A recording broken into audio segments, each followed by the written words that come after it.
Imagine training, building, and deploying AI models that power awesome applications without needing years of experience or expensive equipment.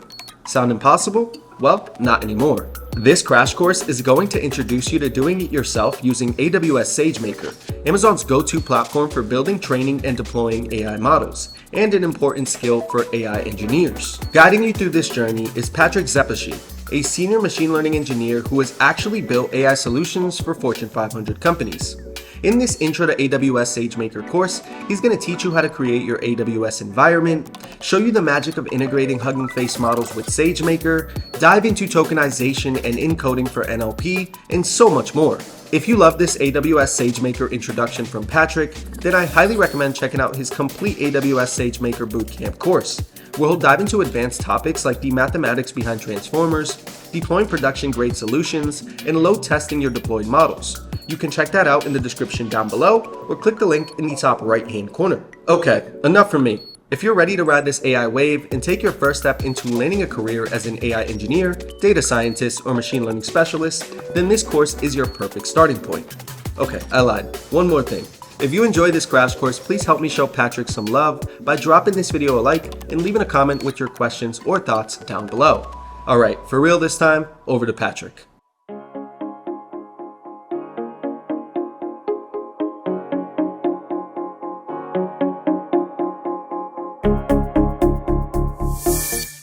Hi everyone, my name is Patrik Szepesi and I will be your course instructor for this bootcamp course on how to become an AI engineer. Now, a few things about me. I've worked at John Deere, where we have created the world's first truly autonomous self-driving tractor.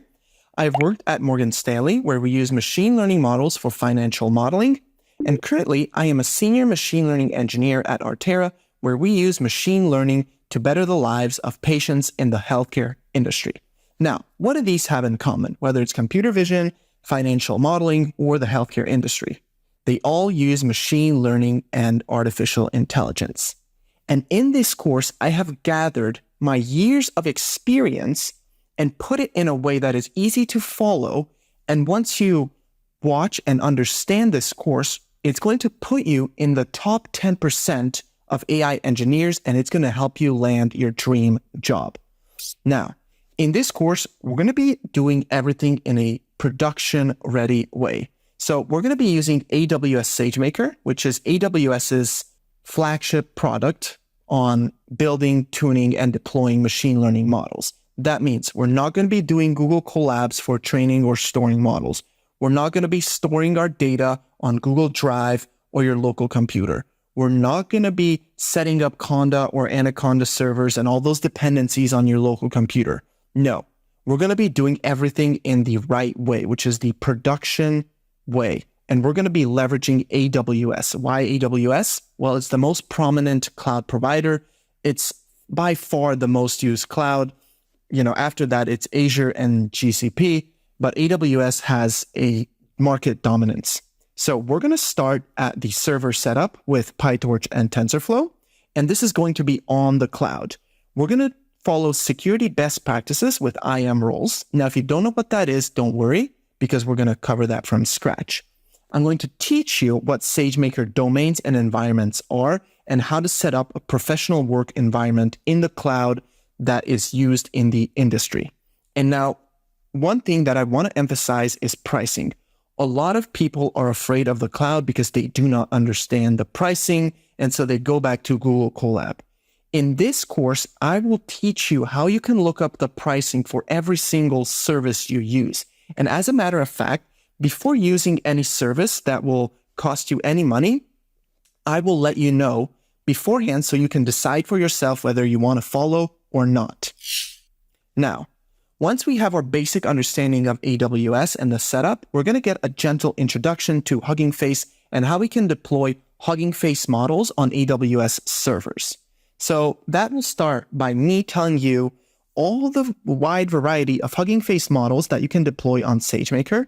As a matter of fact, we're going to be deploying a sentiment analysis model onto our SageMaker account.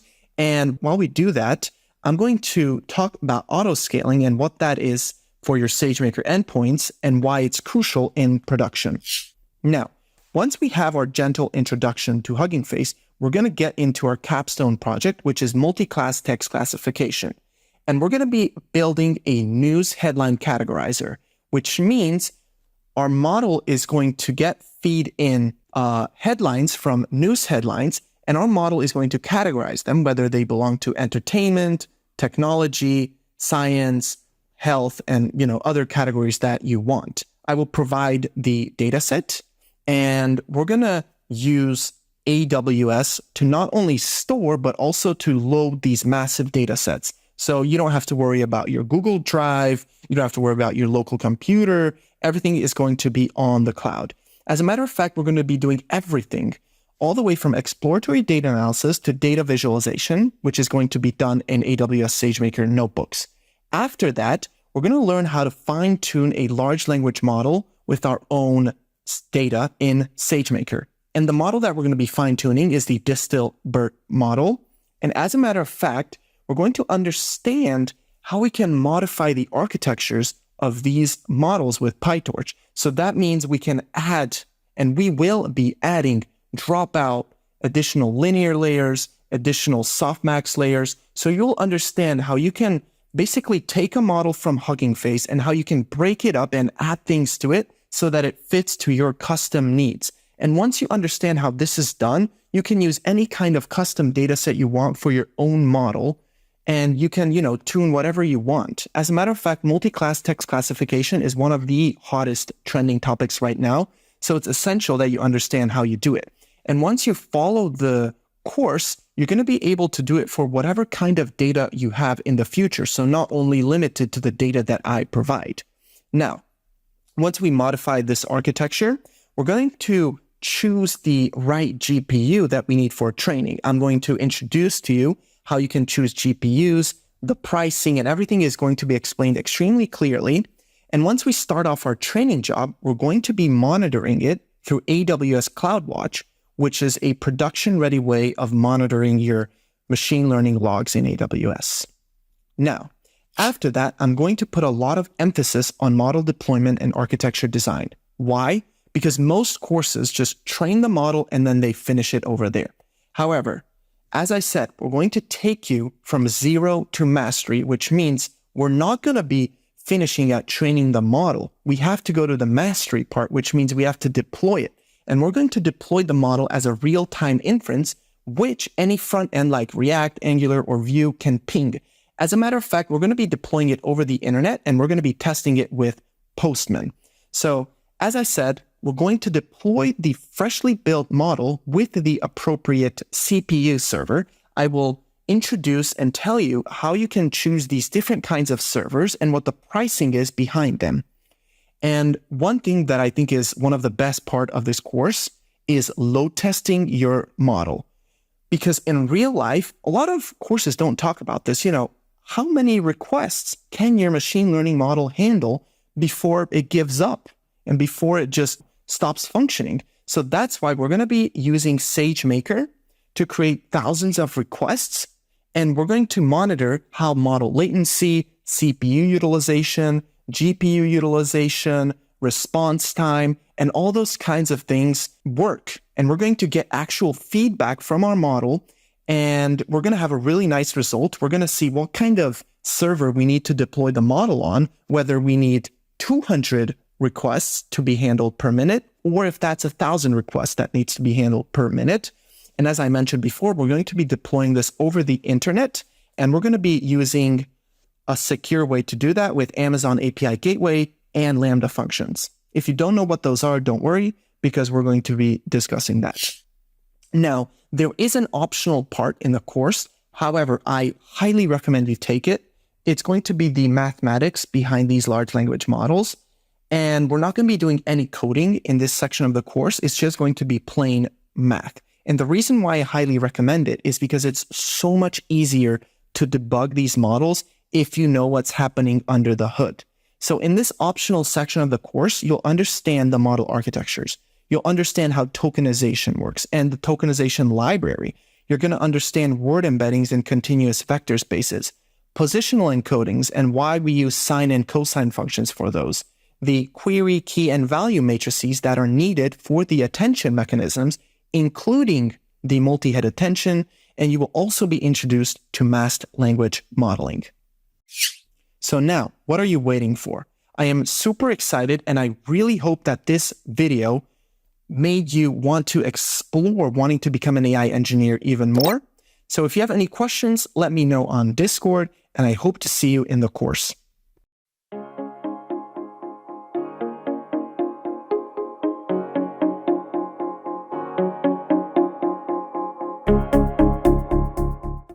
Hi everyone.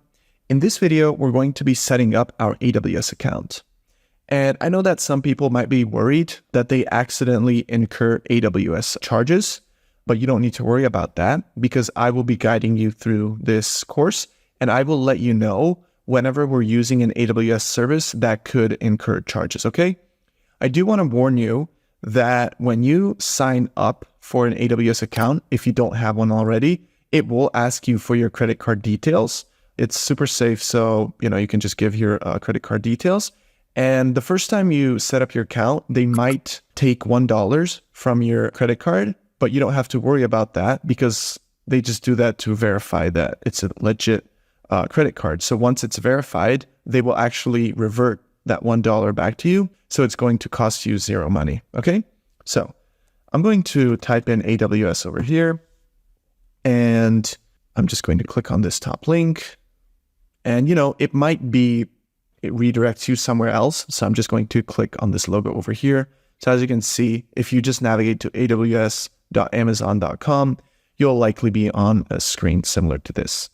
So I'm going to click on the sign in over here. For you, it might say sign into the console or create account. They sometimes change this. So it might be a drop down. Just try to find the sign in over here. And over here, you might have a different screen, so don't worry about that. For me, it's already pre-filled with my address. So here's what you have to know. As you can see, there's a root user sign in and an IAM user sign in.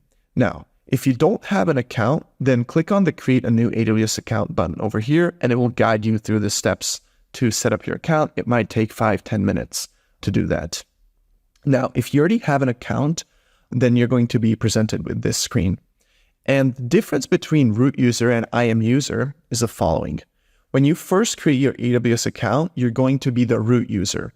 And the root user is the full admin. Okay, so you're the entire administrator of your account, so you can do anything. That's why you should be very careful with using your root user account to sign in. Because if someone gets the credentials to your root user account, you'll likely have to close your AWS account. And we don't want that, right? Because they're going to have access to all the tools. They can actually lock you out of your own account. So it's very dangerous. So that's why it's a very good practice to sign into your root user account. But from there, you start creating IAM users to use. And the reason that's good is because if a hacker gets your credentials to your IAM user, then you can just log into your root user account and delete that IAM user. So it's not a big hassle, okay? So I want you guys to get in the habit as to whenever you're using AWS to not sign in with your root user, okay? Now, don't worry, I'm going to show you how you can create an IAM user, okay? And again, if this is your first time signing up to AWS, you have to sign in or sign up with a root user, okay? So first you have to create your root user account and then you can create IAM users, okay? So I'm going to click on next over here. I'm going to sign in with my root user and I'm just going to sign in. And over here, this is my dashboard. As you can see, I can have the cost over here, and tell you what the costs are. And if this is not enabled for you, you can just go to the billing and cost management and there's going to be a button that says to set it up. But I wouldn't worry about too much for this cost and usage because it's outside of the scope for this course. If it's something that's interesting for you, please let me know in the comments and I will help you. But your costs are going to be much less than this because I use this account for other courses as well. So this is not only for this course, okay? So now that we have logged into our account, the next lesson will be us setting up an IAM user. And with that IAM user, we're going to be logging into this same AWS account, But as I mentioned, we're not going to be using the root user to log in. So I will see you in the next video.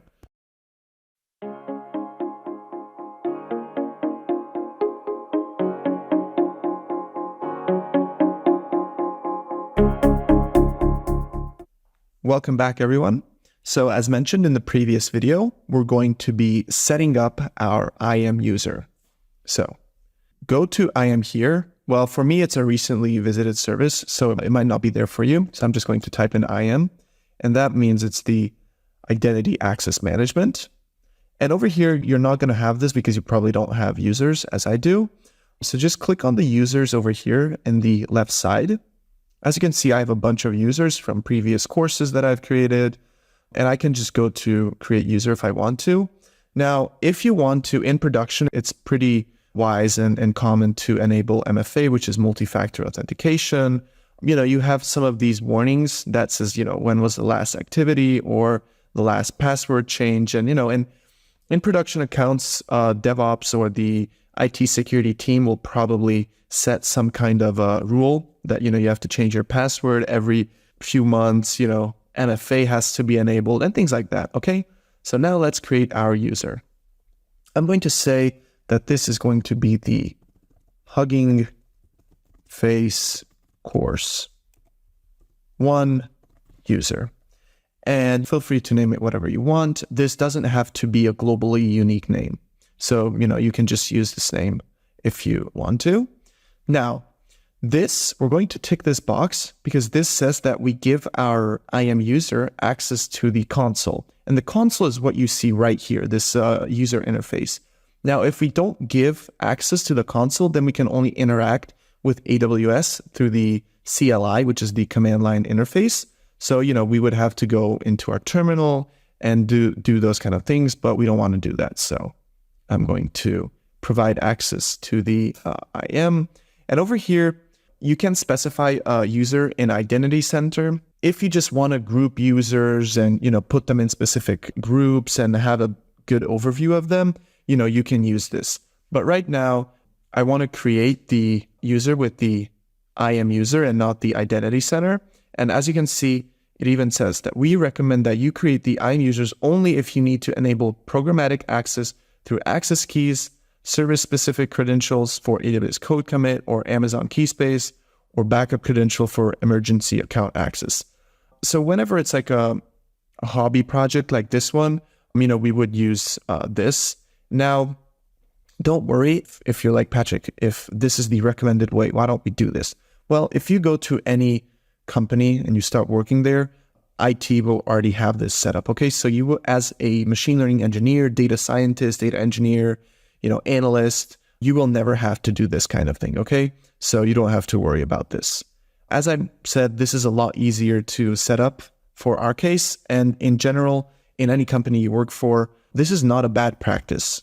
They recommend it, but if it's only for managing a few users, I would definitely recommend this kind of setup. Okay, so now this gives us access to the graphical user interface that we logged in through. So we have to specify the password. Now, we can custom generate a password or we can auto-generate a password.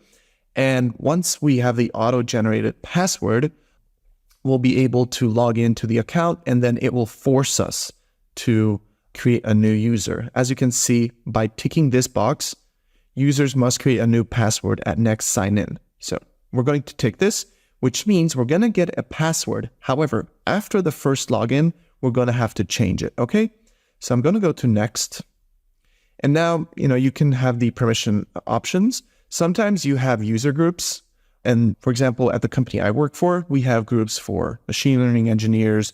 We have groups for backend engineers. We have groups for front-end engineers. So, depending on your role, you get assigned to a group. That's when you're managing a lot of users. But for us, since we're going to be creating a single user for us to sign into this AWS account, I'm going to attach policies directly. Okay. And now what I'm going to do over here is considered bad practice, but I will tell you guys why. Okay. So I'm going to tick this box for administrator access.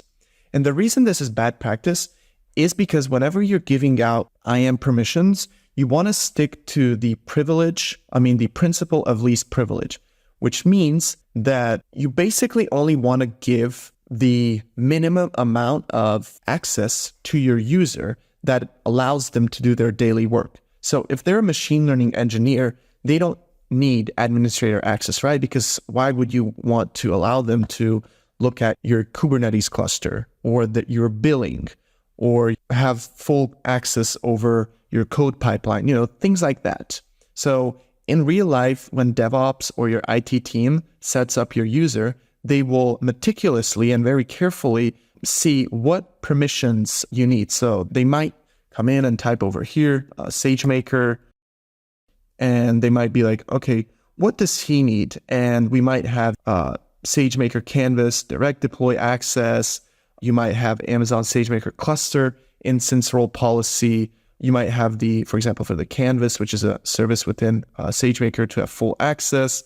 And, you can go on and you can actually find Amazon SageMaker full access. So if you're like a lead machine learning engineer, they'll probably give you the Amazon SageMaker full access and things like that.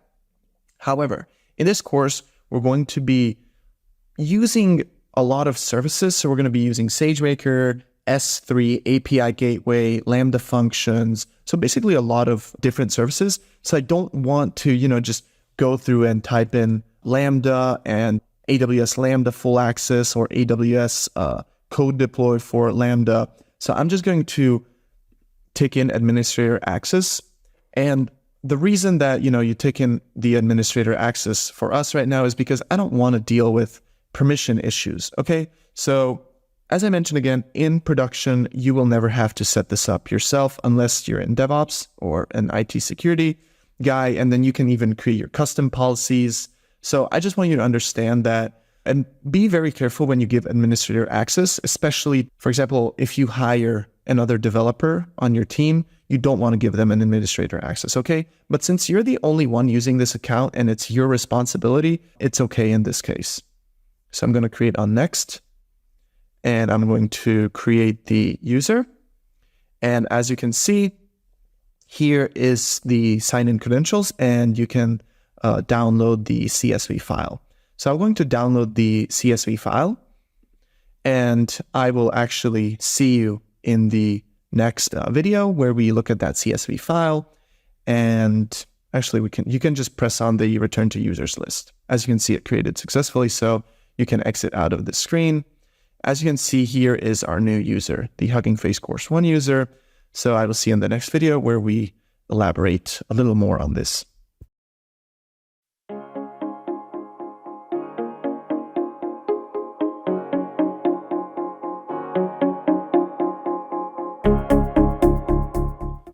Welcome back, everyone. So I decided to open up the CSV file that we've downloaded for our user.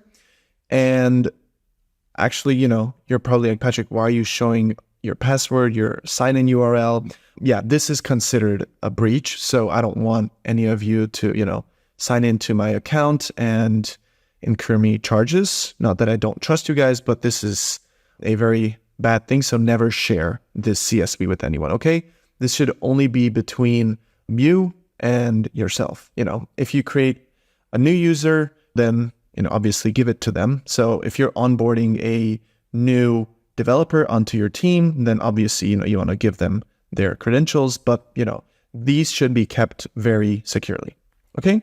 So as you can see, here are my users, and I've decided to open up a new tab where we can test this out. Okay. So copy it, and I'm going to go to my new tab, paste it in. Then I'm going to grab my username. And as you can see, the account ID was pre-filled from the URL. As you can see, the 862851, all these numbers, that's the account ID. Now this is the username, and I'm going to copy my password. And I'm going to show you guys what to do in case your IAM user gets hacked, and we're going to delete this user. I will delete it. You should not delete it. I'm going to be using a different user anyway for this course, since now thousands of you saw my login credentials, but you should not delete the user. So once I get there, I'm going to tell you not to delete it, but you have to do this right now. Okay. So sign in with your account ID, IAM username, and your password. Now, remember how I told you that we have to change our password on the first login? That's what we're going to do. So here is the old password. I'm just going to be pasting it in. And if I do a new password for like 1234 and then 1234, AWS, in my opinion, has a terrible user experience here because you don't see what the issue is. And actually in the top left corner, you see that password does not conform to the account password policy. So they keep changing the password policy for AWS, but if you want to make sure that yours adheres to these rules and it's AWS compliant, make sure it's like at least 10 characters long. It has a lowercase letter, uppercase letter, a number, and a special character, okay? So I have wasted way too much time of my life over here trying to figure out what the issue is, and actually you just have to, the error message is pretty bad, but just, make it a very strong password, okay? So now my old password, I'm just going to paste it in again, and then the new password, I'm going to add 2 exclamations at the end. Now, please come up with a password that you're going to remember, so don't just grab your password and then add 2 exclamations at the end. So what I did is I just used this password and then added 2 exclamations. So now I do confirm password change, accept the cookies, and here is our new account. Next, done, done, done. So, and as you can see, here is your account, and you're going to be able to use your account just as we've used the root user account. And I like to restrict cost and usage to only be seen by the root user account, especially for you, since I'm going to be telling you guys what incurs charges and what doesn't, and I'm going to tell you guys what you should do to avoid charges. So you shouldn't worry about the cost and usage. If you want to, you can set up cost and usage on this account as well. But again, I don't recommend it. I would, if you're worried about your cost and usage, then just log into your root account and you can check it over there. Now, one thing that's very important is over here, whenever you log in, make sure you're always in the same region you want to be. Sometimes AWS has this bug where you log in and it takes you to a different region, okay? So select the region that is closest to you. For me, throughout the course, it's going to be the EU Central one, which is the closest to the Frankfurt data center. So I'm just going to switch to that. And whenever you log in, verify please that, you're in the region that you want to be in, okay? So now that you guys have seen my credentials and know my password, I'm going to show you guys what you can do. So let's suppose someone hacked my account. It's very easy. I'm just going to come over here to IAM, go to users, and this was the user that you guys know the credentials to. So I'm going to come over here, delete. And very important, you should not follow this, okay? Because I did not see your credentials. This is only if your account gets hacked. Or in my case, thousands of students saw my credentials. So please do not delete your IAM user.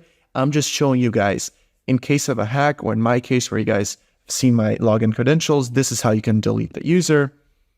And as you can see, it's deleting the user. If you refresh it, it's no longer there. Now, if I go back to my account and I do a refresh, it's still there. But as you can see, it failed to load the widget. It's experiencing some issues and you're not going to be able to log back in. So once I log out, I'm not going to be able to sign back in. So if I sign out, log back in, and if I come over here and I try to log back in, it's not going to allow me. So this is my username. This is my password, along with the 2 exclamation points. And if I try to sign in, it says your authentication information is incorrect. Please try again. So as you can see, this account no longer exists. In case someone hacks it, this is how you delete them. And you can just create a new IAM user. And it's always a good practice in production to set up multi-factor authentication, have strong passwords, change your password every now and then. So this is how you can delete your account in case it gets hacked. So I will see you in the next video where we start getting into machine learning. But again, I think it's very important for us to understand AWS. So if you've hated the course until this moment, then from now on, we're going to be focusing on machine learning.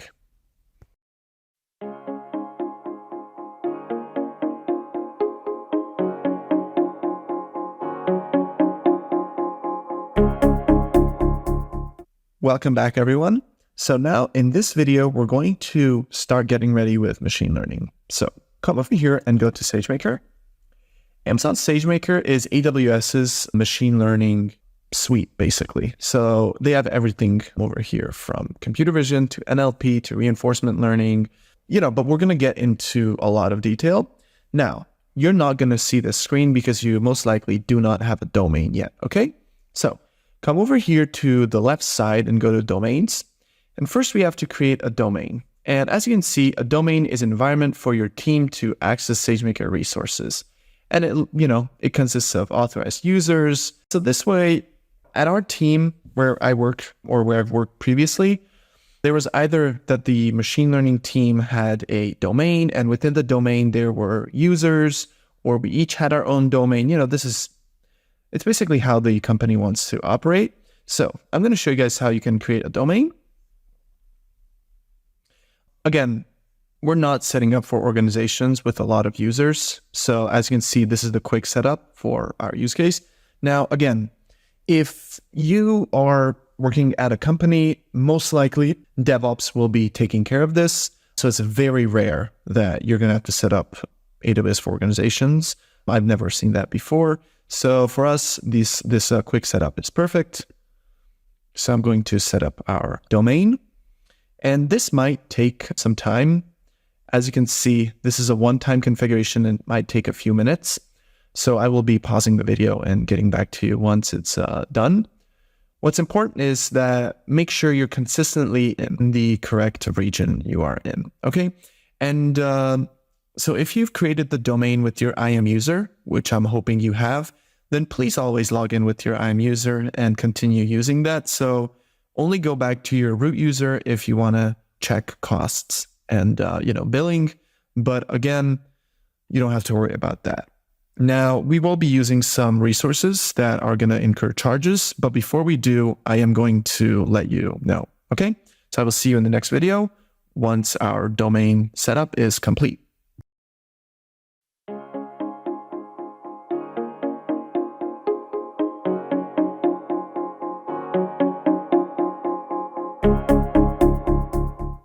Welcome back, everyone. Just a quick FYI. If you go to domains and you want to open your domain, a SageMaker did change something recently. So if you click on your domain, your user profile is going to be over here. So you have to first click on this user profile, okay? And then you can launch it. It's a small change, but just wanted to let you know that in the video that I recorded, when I create the domain and I want to launch it, if I click on the domain, you have a little different UI, but just know that the user profile is over here. Okay, so just then click on launch and studio. Okay, thank you, and I will see you in the next video.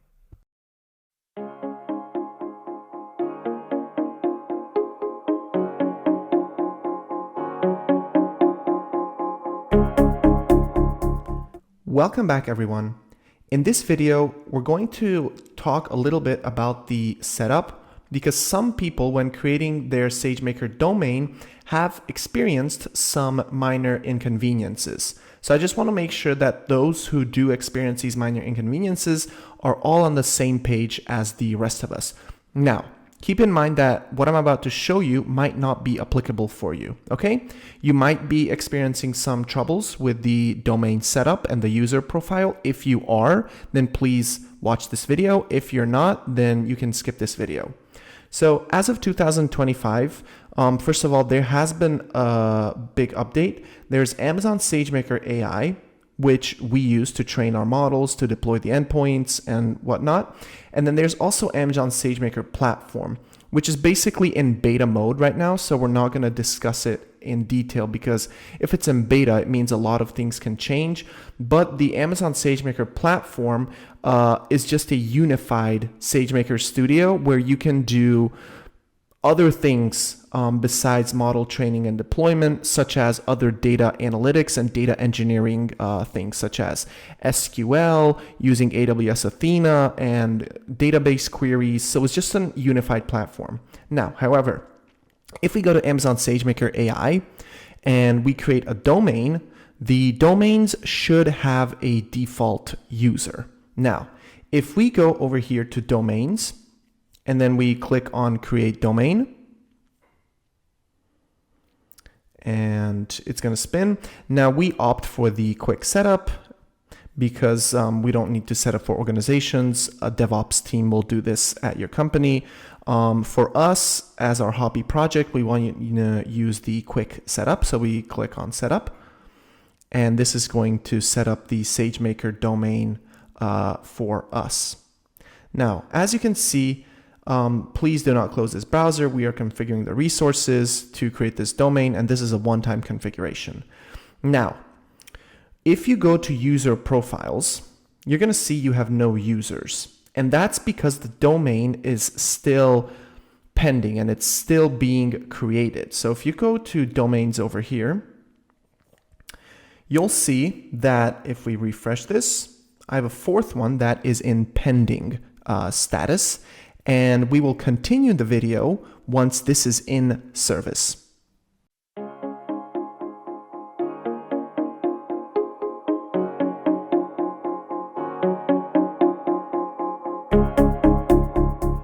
Welcome back, everyone. So as you can see, my domain that I just created is in service. Now, if you click in the domain over here, and then you click on user profiles, as you can see, no user profile has been created.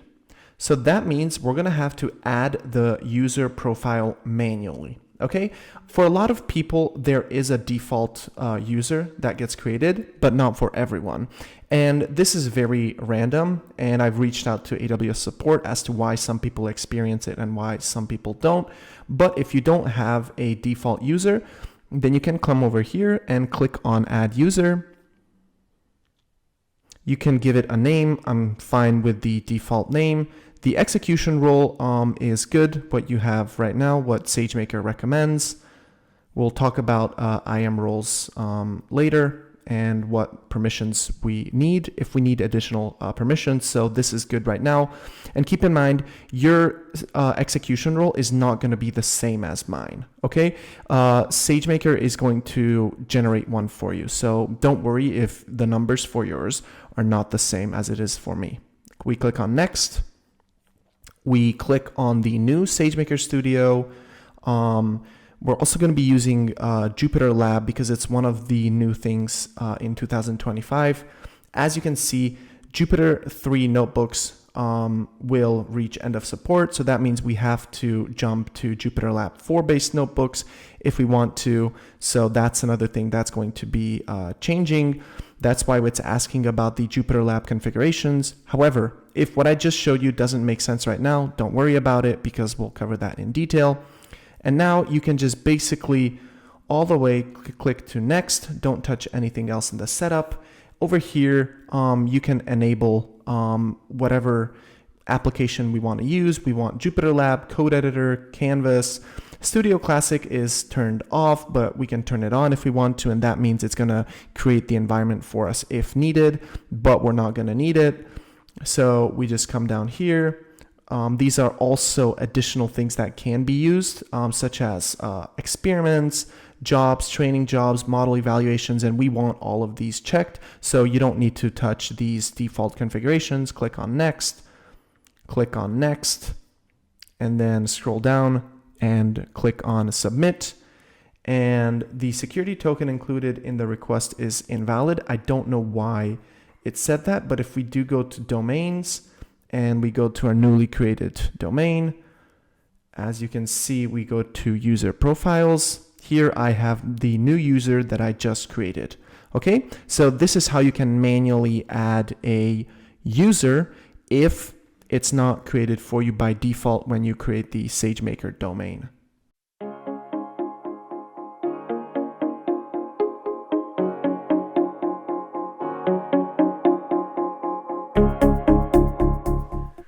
Hey everyone, so this is an update video and I'm Patrick from the future, and the reason I'm talking about this video is because there has been a slight change in what we use throughout the course. So in the upcoming videos, you're going to see me using SageMaker Studio Classic notebooks. So if you click on this icon, you'll see that in the future, videos that I'm going to be training the models, deploying the models, and doing all the coding is going to be in SageMaker Studio Classic. However, as you can see, Studio Classic will reach end of maintenance December 31st, 2024, and it's suggesting that we use JupyterLab 4.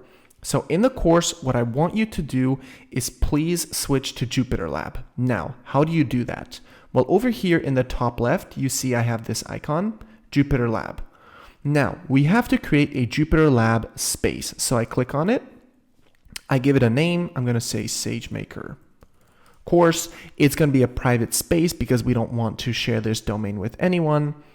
And then we create the space. And now, some of the differences are going to arise between how I teach the course with the older SageMaker Studio Classic versus the new JupyterLab. And the reason I'm showing you this is because in the future, there's going to be a lot of times when tools change, UIs change, and I'm not going to re-record all 15 hours of content just because we're using a different code editor. Instead, I'm going to walk you through the differences, and that way in the future, you might have to touch legacy notebooks, and you might have to use the new JupyterLab notebooks. So I want to show you both, okay? So over here, when we set up the JupyterLab space, we need to set up the instance type, what kind of server we're going to be using, and we're going to go with the MLT3 medium, and we're going to use this SageMaker distribution 2.2.1. And the good thing about this is a Docker image, and basically the Docker image gets downloaded from AWS's ECR, which is the Elastic Container Registry, because that's where these images live. And these images allow you to have not only the basic NumPy, Pandas, scikit-learn, but also if you choose this SageMaker distribution, it's going to have everything already installed that we need. It's going to have PyTorch on it. It's going to have the transformers library installed on it. So we don't need to do any additional setup. So I'm going to run the space. And when I say you don't need to do any additional setup, I'm going to show you what I mean by that. So until this sets up, which is probably like 30 seconds, if I come back to Studio Classic, as I mentioned to you, the course will be taught in this SageMaker Studio Classic, and the UI is going to be almost identical. It's going to look the same, so you're not going to have to worry about me clicking somewhere else. There is just some infrastructure changes that AWS is going through, and the new JupyterLabs are faster. They have a lot more things pre-installed on them. That's why we have to use it. Now, in the course, as I mentioned again, because I recorded it over the summer in 2024, I used SageMaker Studio Classic because back then they did not have the end of support banner over here, so I didn't know that we should switch to JupyterLab. Now, as I mentioned, it will not make a difference for you. But in the upcoming videos, I am using SageMaker Studio Classic, so I'm going to click on Open, and I'm going to show you the differences. The main differences, okay? So if I open the old SageMaker Studio Classic Jupyter notebooks, as you see, it's going to ask me what kind of image I want to use and what kind of kernel I want to use, and the instance type over here. Now, we're going to talk about this in the upcoming videos, but what I want you to know is when you select an image over here previously, I had to search for PyTorch CPU optimized or TensorFlow GPU optimized image, and that was a hassle. With the new JupyterLab notebooks, it's all done behind the scenes. So you don't have to select whether you want PyTorch, TensorFlow. It's going to be already included in your JupyterLab experience, as opposed to this old SageMaker Studio Classic where we have to select what kind of image we want to use and what PyTorch version we want on it and things like that. So I'm going to hit on cancel. over here. And the other big difference is that when you want to change the instance, you can just click over here and you can click on the instance type, the instance type that you want, and you can change it. Okay. Now, remember we created our Jupyter Lab application here. So now if we refresh, as you can see, it's ready. Here is the name. Here's the application. It's running, it's private, and we can either open it or stop it. Now, as I mentioned to you, in the old Jupyter Lab, you had to come over here, and this is where you were able to change the instance type. Now, with the new Jupyter Lab, if you want to change the instance type to a more powerful, CPU or GPU for your notebook only, then you come over here, and this is where you can change the instance. However, as you can see for me right now, I cannot change the instance. And that's because my SageMaker course Jupyter application is running. So I have to click on stop space. I'm going to stop the space. And as you can see, it's stopping. Now, if I come back over here, you see that it is stopped. So if I come back over here, I can now select which instance I want to choose. Okay, and that's how you can change the instances in Jupyter Lab. Now, I want to run it again because I want to show you the main differences, which is compared to the old Studio Classic. One of the great things about the new Jupyter Lab 4, besides that it has PyTorch installed on it, Transformers library, and everything else behind the scenes, is that it's so much faster than the old SageMaker Studio Classic notebooks, especially on startup. So if I refresh this, oops, it was actually already there. I can open it and it's opening up right now. And as you can see, it's the exact same UI. So this was the old one. You have file, edit, view, run, kernel, and this is the new one. And as you can see, one of the major differences is over here, you don't select the kernel. In the old SageMaker Studio Classic that I'm going to be working on throughout the course, I have this up at the top right corner. With the new Jupyter Lab, as I mentioned, you have to stop your Jupyter Lab and go to this setting, and then that's where you can change it. Okay. Now you can change the theme over here to dark, and as you can see, it's almost identical. Now, if we want to create a new notebook, we can come here to File, New Notebook. And this is the only kernel that we have right now. It's the Python 3. We don't need other kernels. We're not going to use PySpark, GlueSpark. You don't need to worry about those. So we select this. And what's really interesting is that it's already running. So it's super fast. So if I import NumPy as NP and run it, as you can see, it's already there. If I do import transformers, the transformers library that we're going to be using, it's already installed. So in the previous setup with SageMaker Studio Classic, we'd have to come over here.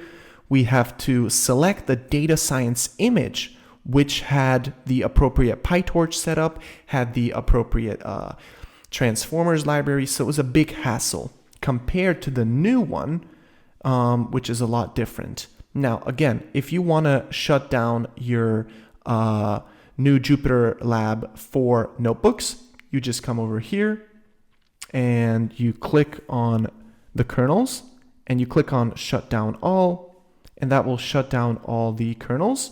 Now we also want to shut down the language servers, and we can press close all, and we close all. And as you can see, we have our notebook, our untitled notebook. And from here on, I want you to use this Jupyter Lab space as opposed to the old SageMaker Studio Classic notebooks, which I will be using throughout the course. As you can see, it's identical. So the UI is basically identical with a few minor changes. As you can see, we have a lot of warnings here with the old SageMaker Studio Classics that as of February 1st, they will no longer support creating or restarting of notebook kernels. So they're deliberately trying you to get away from SageMaker Studio Classic and switch to Jupyter Lab. okay? And as you can see, Jupyter Lab has almost the identical UI.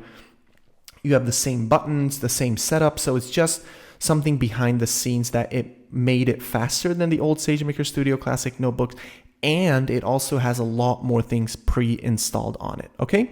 So verify that you've shut it down, you have no running kernels, and then you can exit out of it. This is my old notebook that I just showed you guys. This is a Studio Classic. And a lot of companies still use legacy notebooks, so that's why it's might be beneficial for you to see how this works in real life. You might have a big software update in SageMaker or somewhere else, and you have to learn how to adopt to the new environment, okay? So now here is the Jupyter Lab, and feel free to click on stop. And every time you need it, you can just click on start over here. So you click on the run button.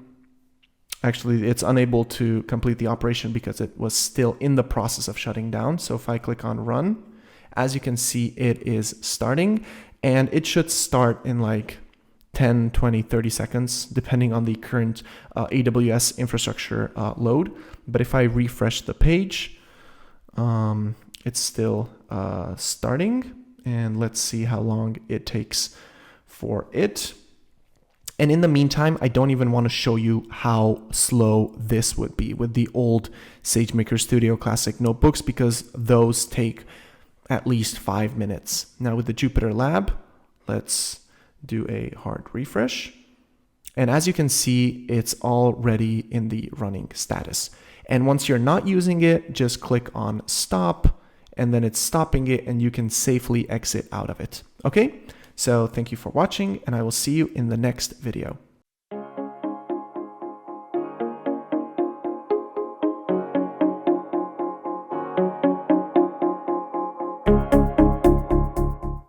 Welcome back, everyone.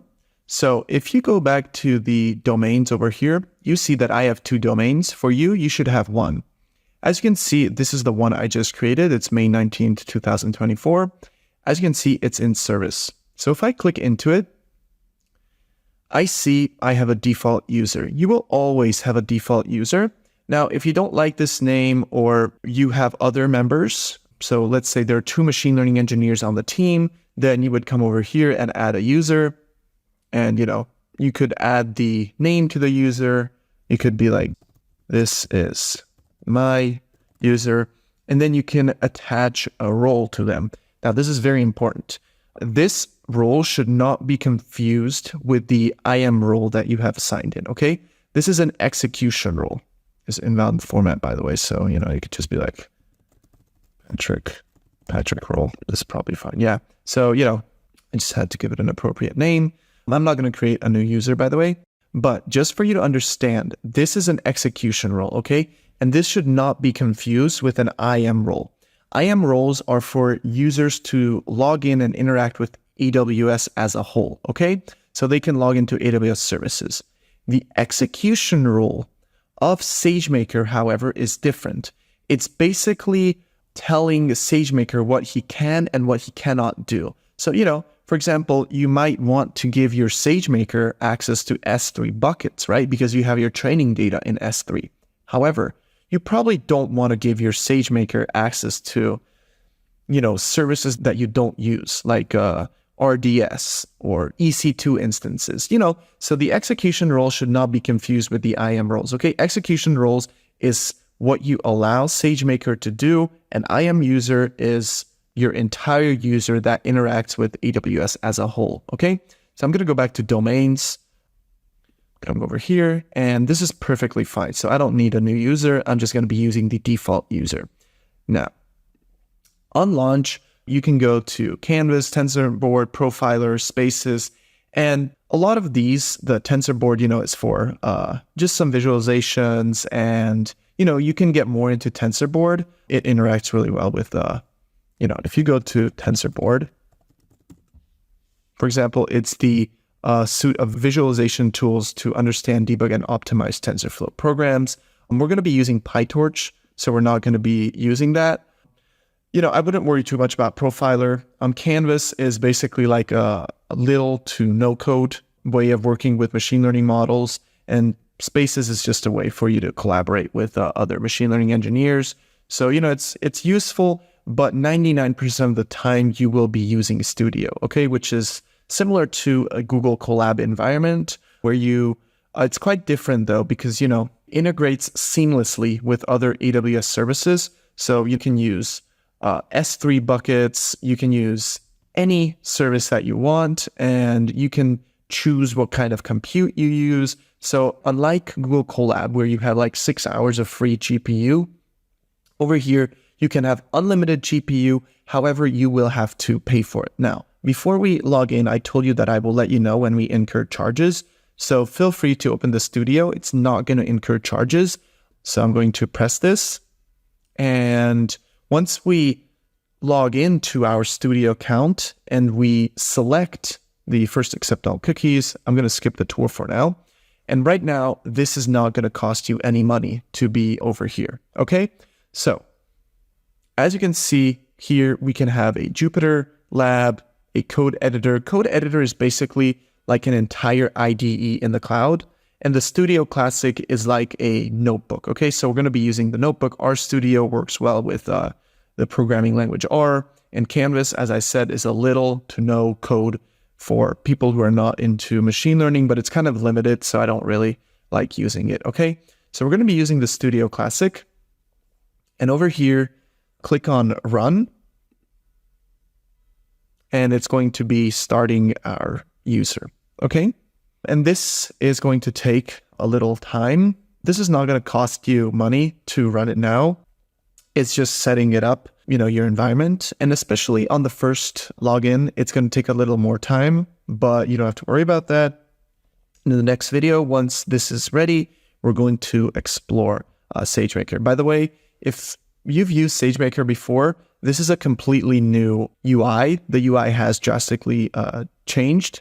So, just make sure you're able to navigate through it. Okay? So I will see you in the next video.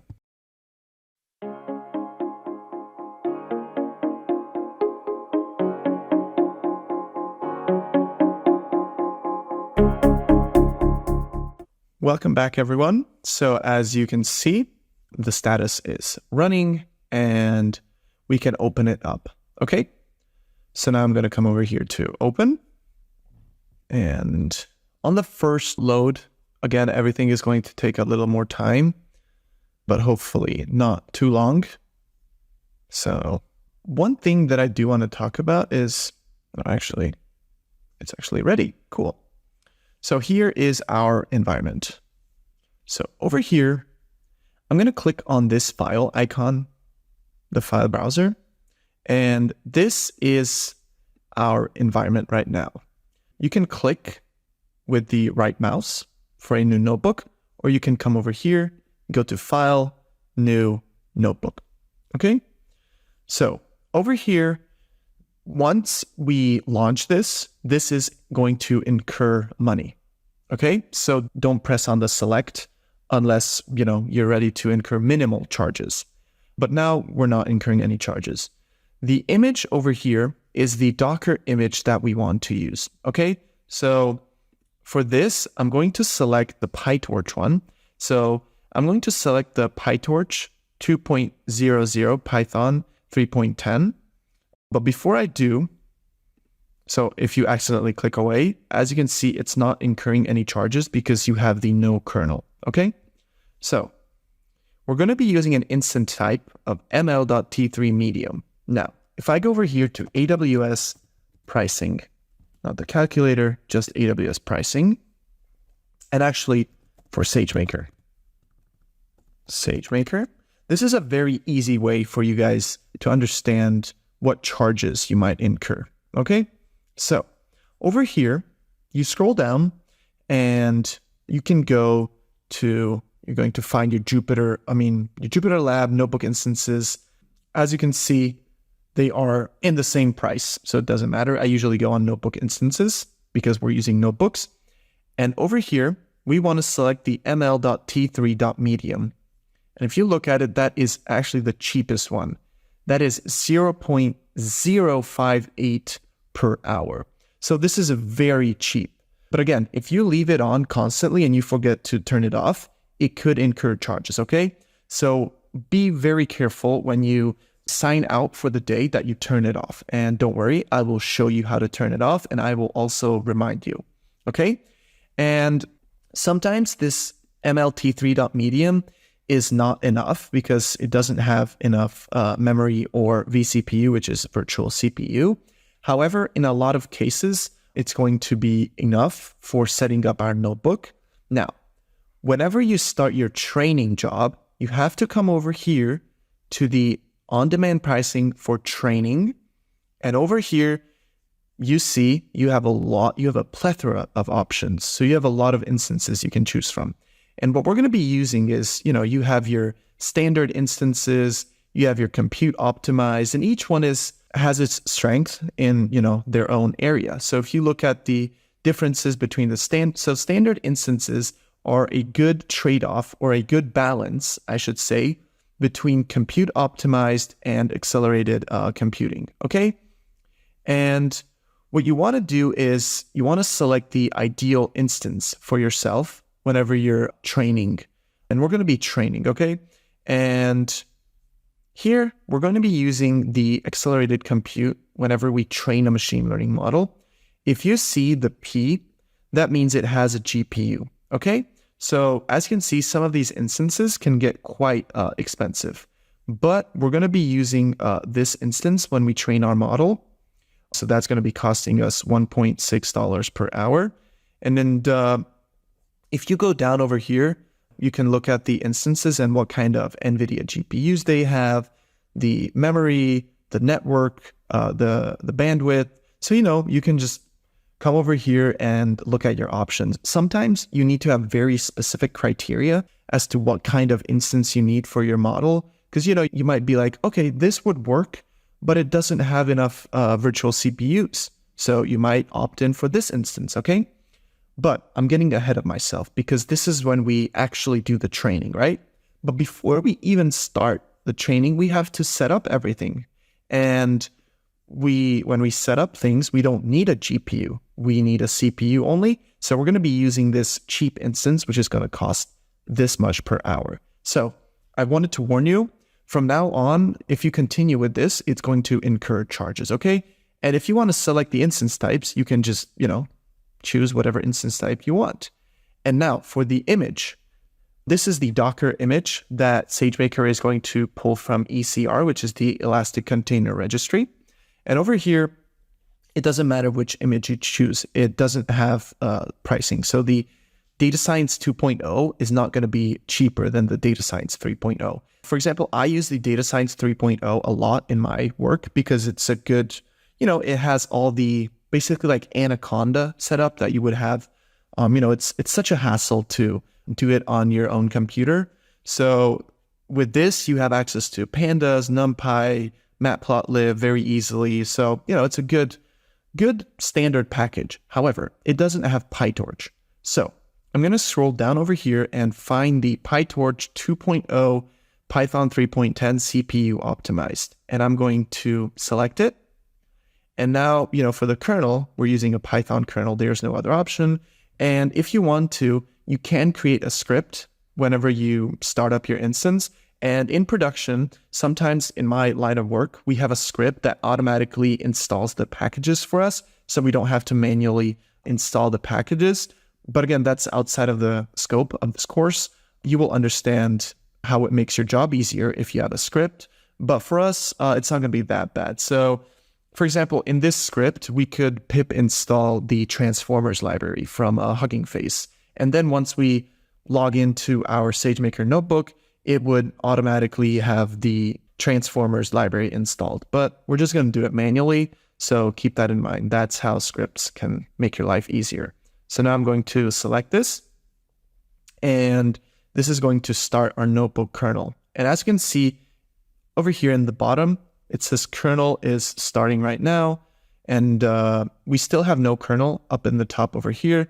You don't have to worry about that. And sometimes the kernel will fail on the first instance. So it's going to have something like failed to start notebook kernel on first launch. Just don't worry about it. sometimes you have to come over here and click on the reload or refresh this page. It rarely doesn't start the notebook kernel. So it always starts. Sometimes you have 1, 2, or worst case scenario, like 3 times where it says that notebook was unable to start, but you don't have to do anything. You just have to refresh and stay on this page, and it will, get your kernel ready. So you don't have to do anything. And again, this is going to take, depending on, your internet speed and those kind of things, probably 40 to 160 seconds. So it might take a few minutes to set up.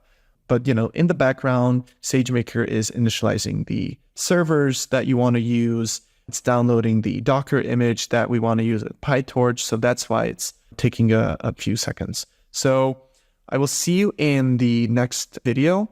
And please continue watching the next video, because if you decide to stop right now and just exit out of this, then in the background, SageMaker is going to start your kernel and it's going to be running. So please don't exit out of this video and continue watching. If, otherwise you might incur charges. So I will see you in the next video.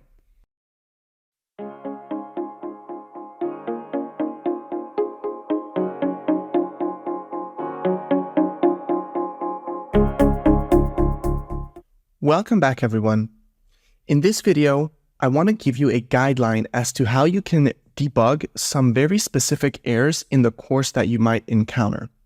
So, I know we haven't talked about model training, model deployment, or load testing an endpoint, but we will cover all of that in the course. And sometimes you might encounter an issue that says something like resource limit exceeded, error in Amazon SageMaker. And the error is going to look something like this. The account level service limit, and this is going to be an instance type. We're going to discuss what instance types are. So this is just one specific. ml.m5 extra large is just a server that we might be using with SageMaker, but we might be using other kinds of servers. So this over here should be just a placeholder, okay? So the account level service limit for whatever kind of instance for endpoint usage is 0 instances. With current utilization of 0 instances and request delta of 1 instances, please contact AWS support to request an increase for this limit. So what is this error? Well, this error means that if you're new to AWS and you have just set up an account, sometimes you will not have access to every single resource immediately. And the reason for that is because AWS wants to protect you, because they don't want you to accidentally spin up a GPU instance because they think that, you're new to this account and you might be making a mistake. So instead, we're not going to allow you to have a GPU instance. And this is the kind of error message that you might encounter. Now, you might encounter this error message throughout the course 3 times. When we set up a training job, when we deploy an endpoint, or when we set up load testing for endpoint. I know we haven't discussed these, but if you see any kind of error that says the account level service limit is 0 instances, and it says, please contact AWS support to request an increase for this limit, then this should ring a bell that, hey, Patrik told us in the beginning of the course that we might encounter these issues. So what you want to do is you want to go to AWS, you want to type in quotas over here, click on service quotas, and you can ask for an increase, okay? So if I come over here, and for example, I type in here SageMaker, and I say view quotas. For me, I don't have these limits anymore because I have been using AWS for years now. So AWS has basically lifted all the restrictions on my account. But if you're new to AWS, you might have, some kind of error that you encounter. For example, during training, we're going to use GPU to train our model. And, you might run into this kind of issue where it says that you need to contact AWS support to request an increase for this limit.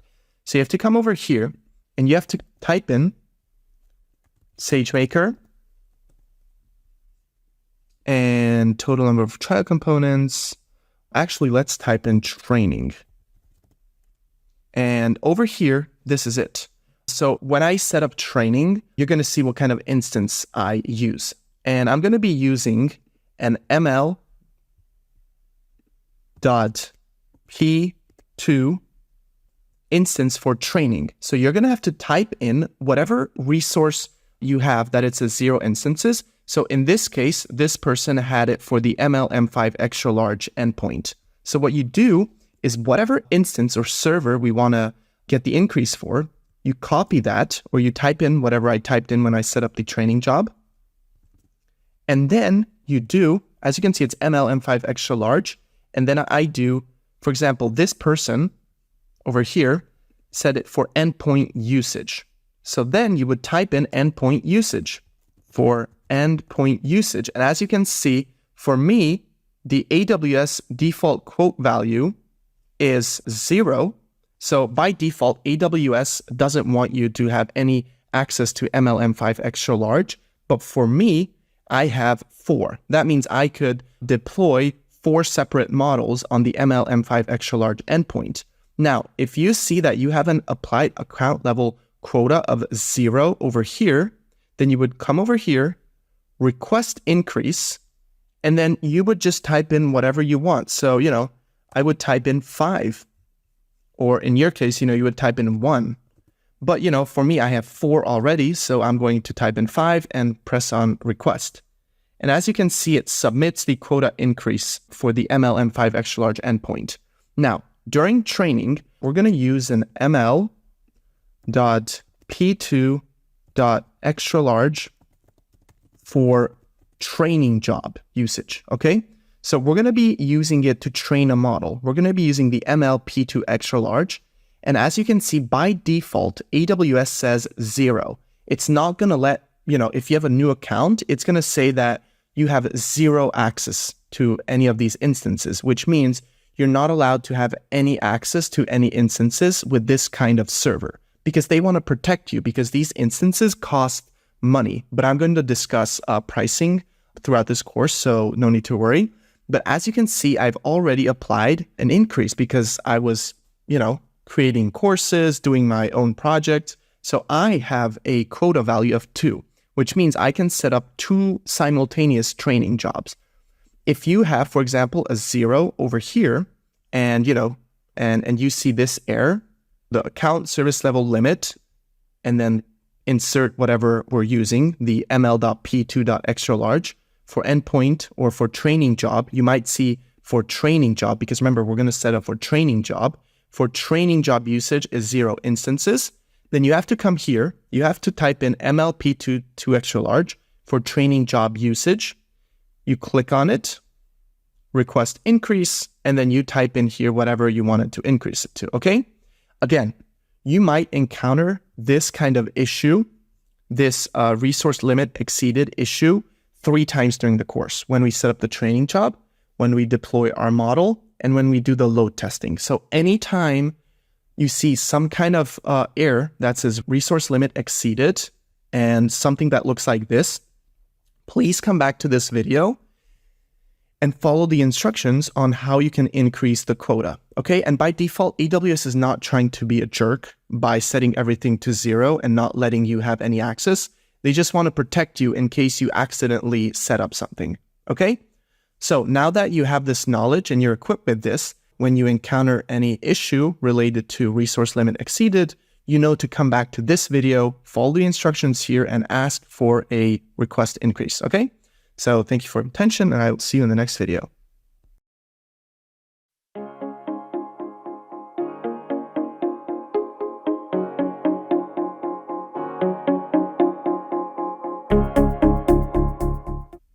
Welcome back, everyone. As you can see, I have my PyTorch 2.0 Docker image installed. I have my instance with the 2 virtual CPUs and 4 gigabytes. As you can see over here at the bottom, you see that it's working.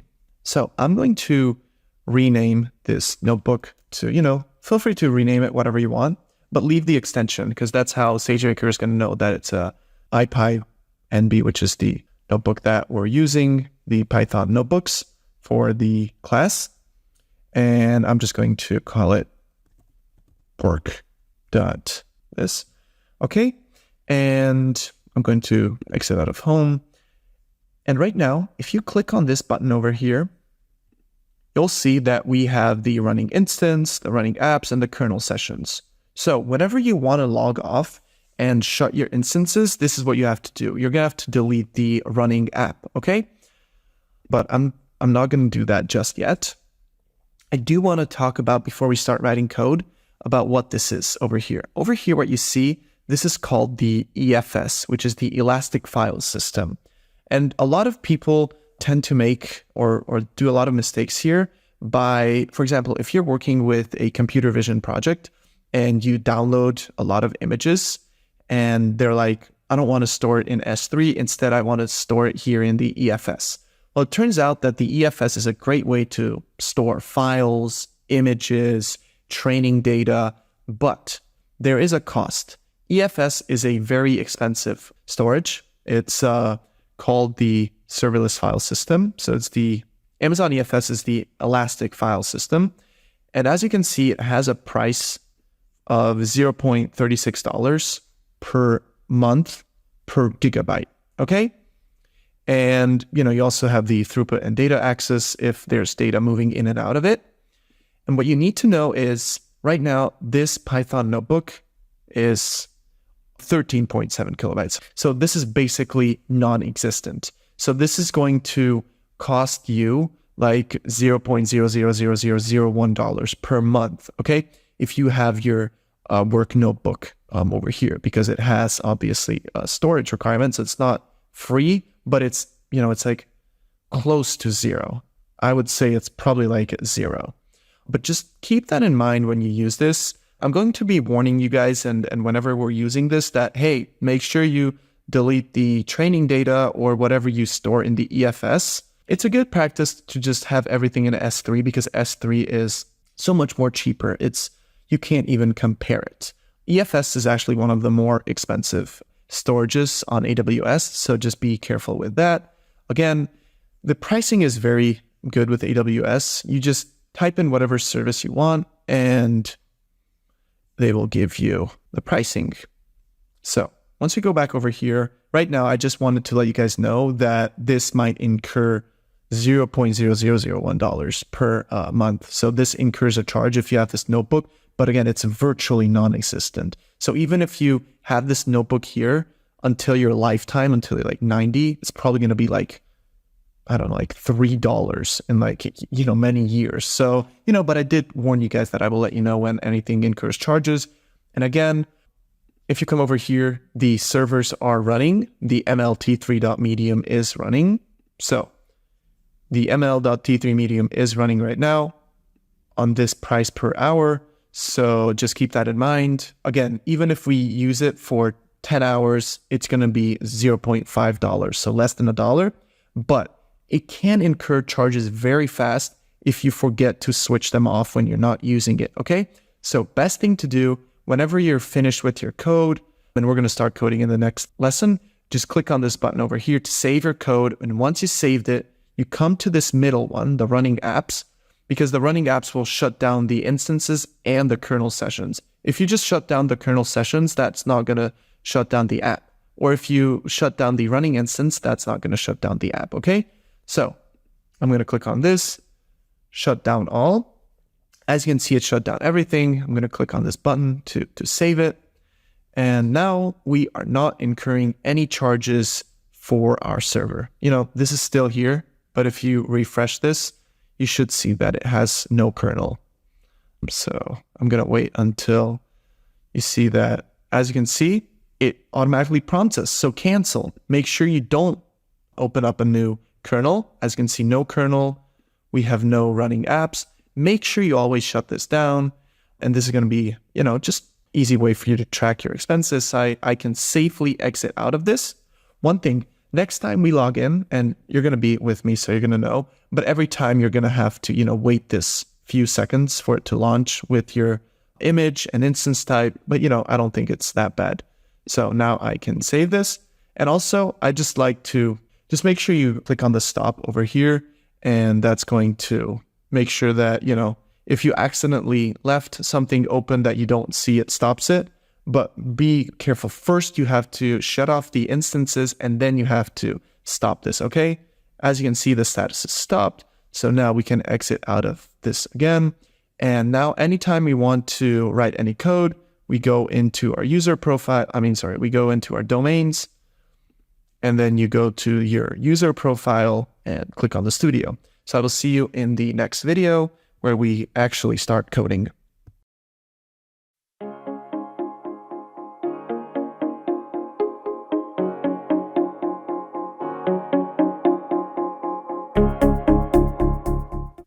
Hi everyone. In this video, we are going to deploy our first model, which is going to be a sentiment analysis model from HuggingFace. Now, as a good teacher, my goal is to show you guys how you can build various kinds of models. So in this course, I'm going to show you how you can deploy out-of-the-box ready models like summarization model, sentiment analysis model, text to 3D, all these kinds of cool models. However, it's very important as a machine learning engineer that you know how to fine-tune a model with your own custom data. And that might mean that you have to change the architecture of a model. Now, in this video, I'm going to show you guys how we can use out-of-the-box HuggingFace models to deploy various kinds of models that will help us achieve various tasks. So, as I mentioned again, we're going to be deploying a sentiment analysis model, but I will show you how easy it is to deploy a model of any kind you like, any out-of-the-box model you like. And then later on, we're going to fine-tune our custom model with our custom data, and we're actually going to use PyTorch to change the architecture of an actual neural network. So first we have to install Transformers, which is the library of HuggingFace. Now, you will always have to run this cell. In production, what you might do is you might create a script, and then every time you run your SageMaker environment, this would run, and then you wouldn't have to, just run this every single time. But I just like to run it to make sure that, I see the clear output and just those kind of things. Then what we want to do is we want to update SageMaker. So I do pip install update SageMaker. And then while this is updating, I'm going to come over here, and I typed in Hugging Face into Google and click on Hugging Face's link, huggingface.co. Now, if you don't know, Hugging Face is a massive platform where they open source a lot of models. They have models from Facebook. They have models from, various kinds of companies, from Twitter, universities, and they've open sourced it, and we can use them for free. Now, if you come over here to models, you see that there is a plethora of models that we can use that are out of the box. The good news is that it's very easy to deploy and use these models. However, these models are, not trained on your own custom data, right? So, for example, for summarization, you don't need to, tune it on your own data because summarization is going to work. Or for audio, text-to-speech, why would you need to create your own text-to-speech? And so these are the out-of-the-box models, and you can even search over here. So I'm going to search for sentiment analysis. So sentiment, and I know this one is a very good model. This is by the Cardiff University, and it was trained on the Twitter data. And I'm just going to show you guys how easy it is to deploy this. Now, you can read about this model, what it was trained on. You can even test out what the API is. I mean, not the API, but the response. COVID cases are increasing fast. As you can see, it returns either negative, neutral, or positive, and it assigns a probability to it as well. Now, over here, you see this deploy button. You click on it, and then you click on Amazon SageMaker, and it gives you the entire code, okay? So this is amazing, and you can just copy this code, and this will deploy this model into your SageMaker environment. So, as you can see, the pip install use SageMaker ran. And don't worry if you have some error here. I have some error as well. We don't need to worry about it. First, I'm going to do Command V to paste it in. And before I do that, I want to copy this and then delete it. And then I want to put this actually in a new cell. And I'm going to copy this. Note that I haven't ran any cell yet, okay? I just like to separate this a little bit now since we're learning. So the major issue that you might experience with these out-of-the-box HuggingFace models is that, there's some dependency issue. So over here, for example, you see this error with pip, and turns out that, this is not a breaking conflict. So our model should work regardless of this. Last time I tested before the course, it worked. And I'd very encourage you guys to, if you run into this error, obviously, if you have any questions and you need help, please come to me, reach out, and I will help you.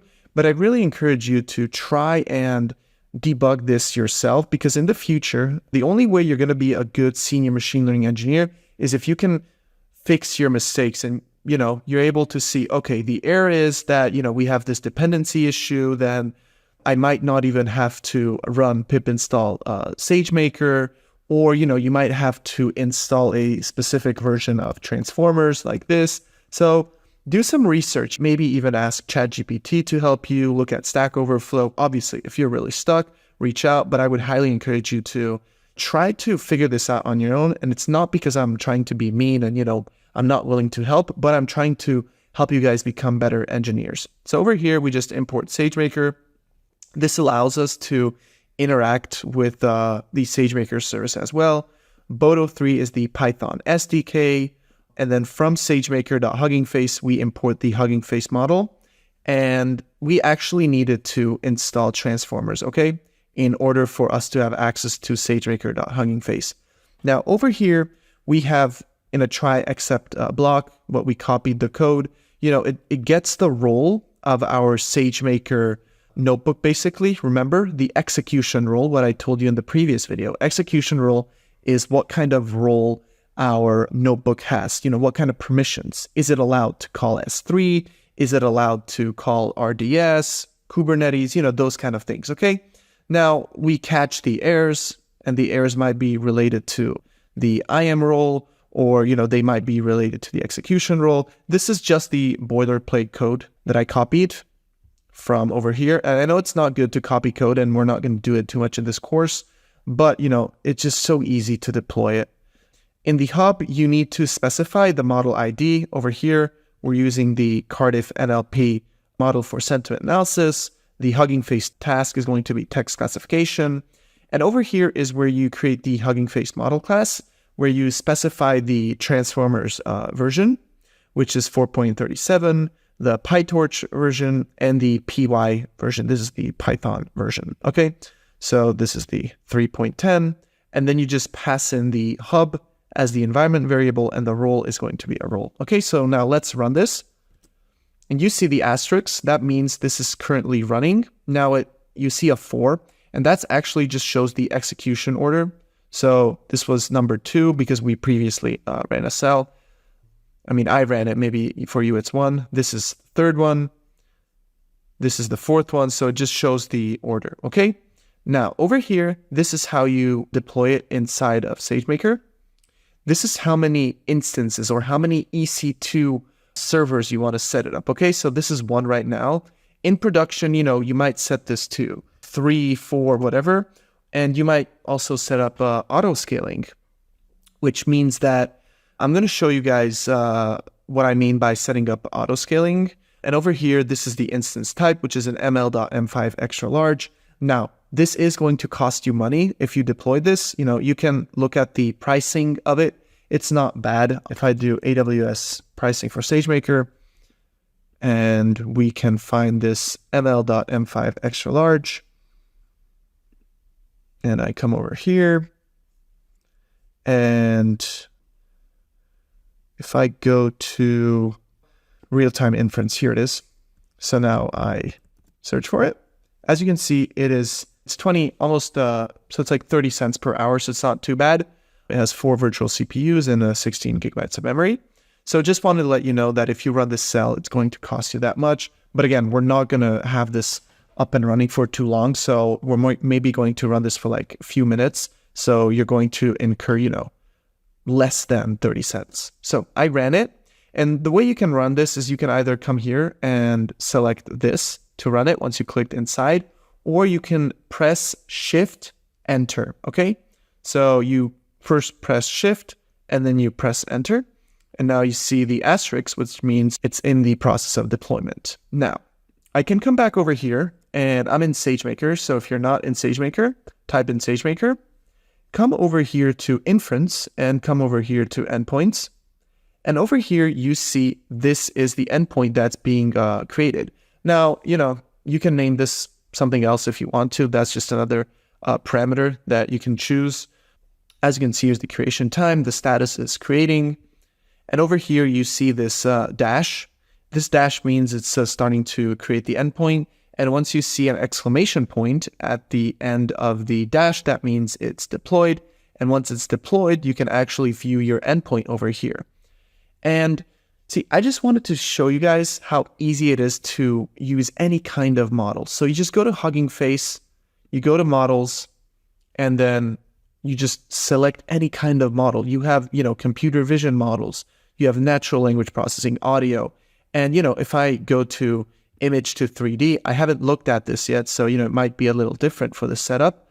So for this model, as you can see, you don't have the deploy over here. So it's not available to all models. This might be a little harder to set up, but, there's very good documentation for HuggingFace because image to 3D is, more of a complicated task. But for example, if I go to summarization, and I go to Facebook's large CNN, as you can see, you have the deploy button over here, and you select Amazon SageMaker, and here you have all the configurations needed to deploy this model. So what you need to understand is for the majority of the models that are, very common, like summarization, text classification, question answering, you have that automatic deploy ready. For some models, like this image to 3D, for example, that we looked at, you might have to read the documentation as to how you can deploy it. But don't worry, because in this course, we're going to be fine-tuning our own NLP model, our own BERT-based model, actually. And we're going to be, as I mentioned before, changing the architecture using PyTorch and getting really into the weeds of, how you can deploy your custom model with custom data. So it's going to be very interesting. Now let's come back over here. As you can see, it's still loading, and we come back over here to our endpoints. We can actually click into it. And in the meantime, I mentioned that I want to talk about AutoScaling. So the way AutoScaling works is you can set up rules when you set up an EC2 instance. However, the reason we're not doing it in this course is because this is mainly handled by DevOps, or they write the endpoint template in Terraform, CloudFormation, those templates which allow you to build infrastructure. If you don't know what Terraform or CloudFormation is, it's basically like a YAML file. And inside that YAML file, for example, they specify that the model needs to have this kind of an instance type. It needs to have an instance count of 1. And the reason it's good is because they don't have to log into SageMaker every single time and do this, but they can just run that template in any environment they're in, and it just creates those resources. Now, I know, as you saw, our model was deployed, but back to AutoScaling, the way you would set up AutoScaling, or the way DevOps sets it up, is, for example, you can specify that whenever the CPU utilization is above like 60, 70%, then you want SageMaker to automatically spin up a new instance for you. So if that happens, then this instance count would become 2 under the hood, and you don't have to do anything about it, okay? Now, if the CPU utilization of the second endpoint drops to 30%, then it automatically shuts it off. So you're able to control in a very cost-efficient way how many instances you want to have running. So you make sure, it's not too expensive, but your customers are not experiencing bad latency issues. And CPU utilization is not the only thing you can set those rules to. You can set it to memory utilization, disk utilization, GPU utilization, GPU memory utilization, invocations per instance, model latency. So you have a lot of flexibility as to how you set up AutoScaling, okay? Now, as you can see, it's deployed because you have the exclamation point at the end. And if we come back over here, you see that the status is in service. So if we go to endpoints, you see it's in service. Awesome. So now let's test it. So I have the inputs. As you can see, the label is a positive score with 92%. Now, if I say, I am upset because my favorite soccer team lost this weekend. Yes, I am European, so I do watch soccer. As you can see, this has a negative score with a 93%. So this is how easy it is for you to set up a model. And we're not going to deploy this model with the Lambda and API Gateway serverless architecture. But don't be alarmed, don't be frustrated, because when we fine-tune our own model, we are going to use an entire workflow with Lambda functions and API Gateway so that our model would be accessible via the internet through Postman. And once you learn how to do that, you can apply that basically very similar code to any model you deploy. So don't worry that we're not deploying this model with Lambda functions and API Gateway, because in our big project, that's exactly what we're going to be doing. So we're going to be deploying it. And again, that knowledge transfers. So once you learn how to do that, you can come back to this sentiment analysis model, or you can come back to, HuggingFace and check out the summarization model, and you can deploy it in the same way that we're going to deploy our final big project, okay? Now, a few more things. As you can see, this is running. Our endpoint is working. But it's very important that right now our endpoint is running and it's costing us, 30 cents per hour, which is not much. But if you accidentally leave this on for too long, for days, that could incur a charge. So what you want to do is come over here. I'm going to say actions, delete, and we're going to delete this endpoint. Now, if you refresh the page, you should see that there are currently no resources, okay? And again, make sure if you didn't find your endpoint, make sure you're the same region. Okay, so where you deployed it into. Awesome. Now, let's come back over here. And as you can see, we were able to deploy our sentiment analysis model. Again, you could come back over here and we could come actually to the summarization model. And, we could use any model we want to deploy in this same way. So I think it's very easy, and Hugging Face is an excellent platform. By the way, I think I clicked on something else and not summarization. If I click on summarization, yeah, this is summarization. So, feel free to play around with these. And the only thing you need to know is just shut off your endpoints once you're done using them. Now, remember, we have to save this, and then we're going to shut off the servers, but I'm actually going to rename this, and I'm going to say sentiment analysis. Sentiment analysis, I'm going to save it. I'm going to come back over here. And remember, we have to shut off the SageMaker servers, shut down all. If you shut down the running app, that will shut down everything. Again, as you can see, here's the dot, which means it's not saved. So I just like to click on save again. And then we can safely exit out of this. Now I come back to the SageMaker Studio. I click on the stop button over here. So this is stopping, and I can now exit out of this. As we can see, we can verify that the endpoint is not running and we're not incurring any charges. So I hope you learned how easy it is to use out-of-the-box models with Hugging Face and how they basically create the code for you. And now these models are great, for summarization, sentiment analysis. You saw how many models there are. There are thousands of models you can use, but these models are no longer helpful for us when we want to use our own data, okay? So that's the thing you have to understand. And now, in the next video, we're going to start working on our bigger model, our bigger project. So I will see you there.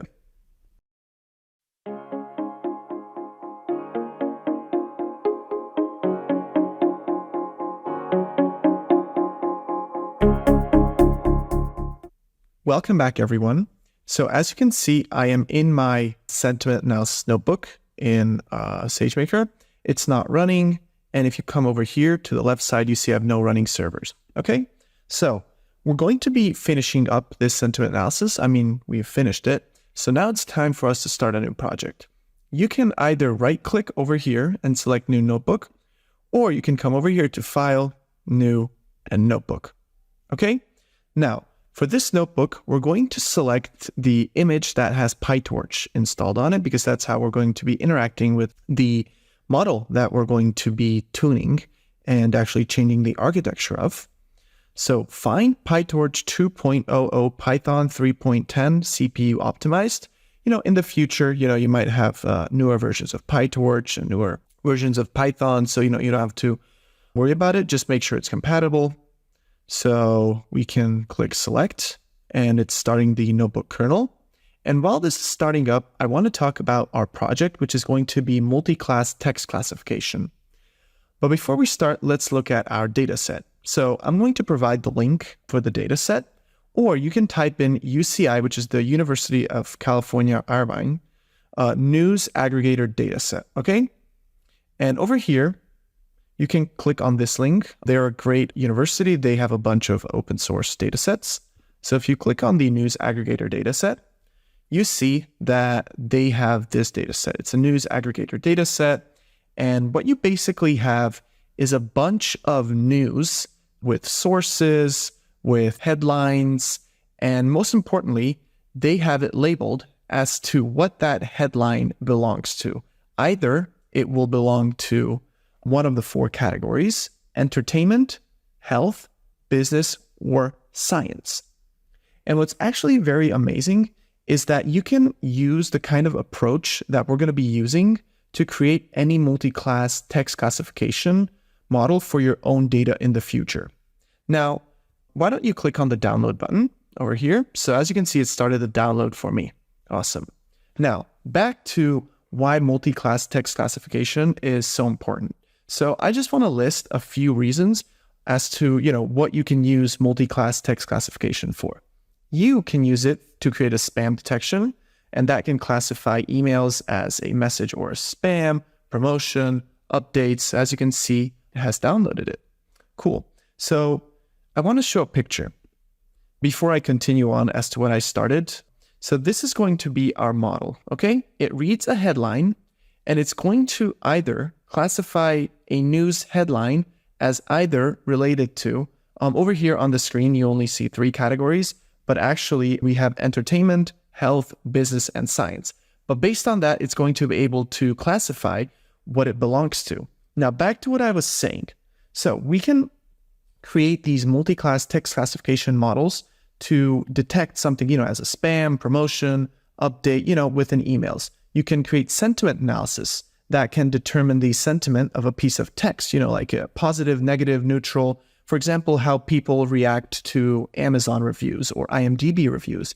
You can do it for topic categorization, which is what we're going to be doing, which is assigning documents to predefined categories, news articles classified as, technology, sports, or entertainment, as you can see over here.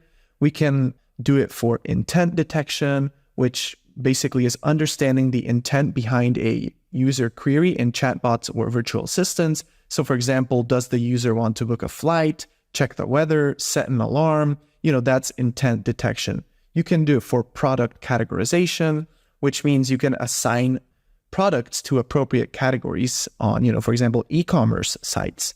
You can also do it for so many things: legal document classification. You can categorize documents into contracts, agreements, court filings, and those kind of things. And you can do it all the way to content recommendation. So you can do classification to recommend similar types of movies, articles, or books. So there is a plethora of things that you can use multi-class text classification for. And as you can see on this image, this is what we're going to be using it for. We're going to look at the headline of a newspaper, and based on that, we're going to decide what category it belongs to. On the screen, as I mentioned, we have technology, sports, and entertainment. But for our project, we're going to be able to categorize it into 4 categories, which is, as I mentioned before, either entertainment, health, business, and science. And I do want to emphasize that you're going to be able to bring your own data and just use it with the same approach that we use to create this model that we're going to be building together. You're just going to have different labels. So for you, it might not be entertainment, health, business, and science. For you, it might be, completely different. And as I mentioned, that's the uniqueness of how we design our model. I'm going to show you guys. Our model is going to categorize things into 4 different categories. However, I will show you guys how you can make that to be 5, 6, 7, 8, to whatever. So stay tuned because, you're going to be able to learn a lot and basically transfer everything you learn onto your future assignments and future models. Now, in the next video, I want to make sure you wait until you've downloaded the dataset. So I will see you in the next lecture where we look at what we've downloaded.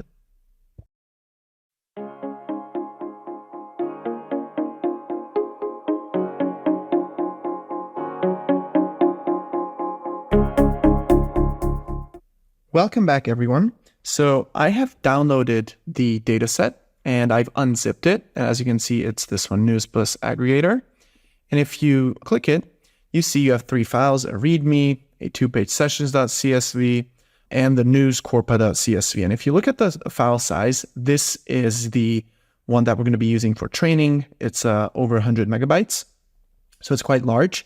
And what we're going to be doing is we're going to be uploading it to an S3 bucket, and then we're going to be using the S3 bucket to store our training data. And then we're going to, set up our pipeline in a way that we don't have to use SageMaker EFS. Now, if that confused you, I want to show you something. So remember when I told everyone how we can use, this is the elastic file system of SageMaker, right? So we could technically upload this big CSV over here.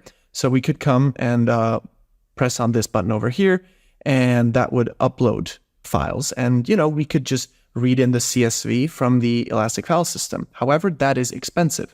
So I'm going to show you guys the production ready way of storing training data, which is supposed to be an S3.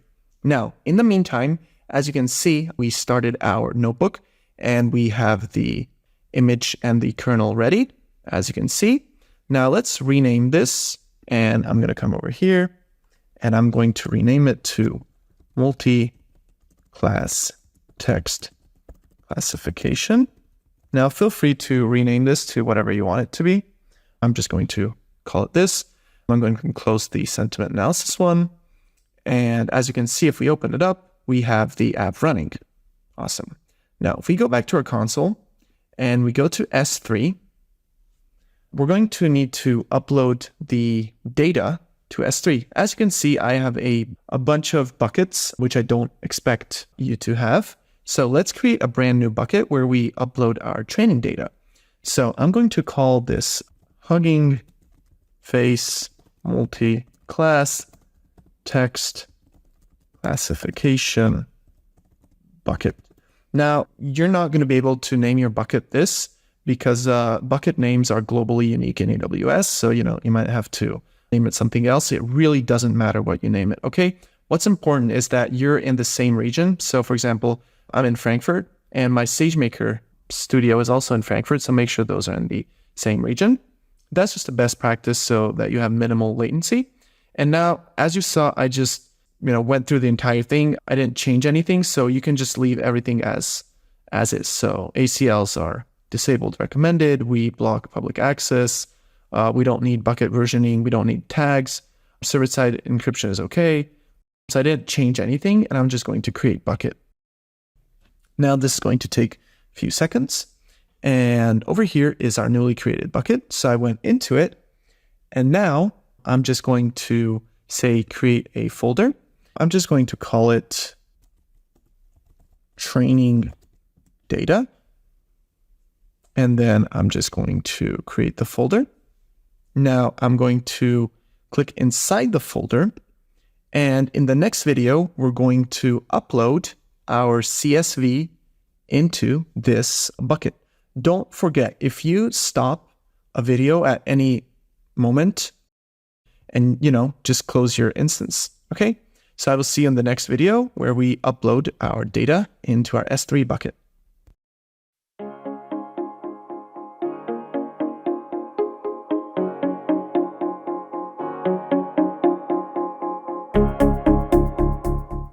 Welcome back, everyone. So as I mentioned, in this video, we're going to be uploading our data. So make sure you're in the training data folder and you clicked on upload, add files, and I'm just going to select the news aggregator, this one, and select this news corpora.csv. The names might change in the future. Just make sure it's the one that is the largest one, about 100 megabytes. Open. And now, as you can see, it classified that it's a text CSV and upload. Now, this might take, a few seconds depending on your internet speed. So as you can see, for me, I have a few megabytes remaining. And in that time, why don't we go back to our notebook? So in the next video, we're going to actually start writing the code and installing some libraries. So, just make sure you have it up and running, or if you're deciding to, take a break, make sure you come here and turn it off. Now let's verify that it has uploaded. As you can see, I went back and the upload was successful. So I close this and I see the CSV. Don't worry if it's slightly smaller. AWS does some magic behind the scenes. So that's why the file size got smaller. And in the next video, we're going to start exploring what this file is and what information we have inside. So I will see you in the next video.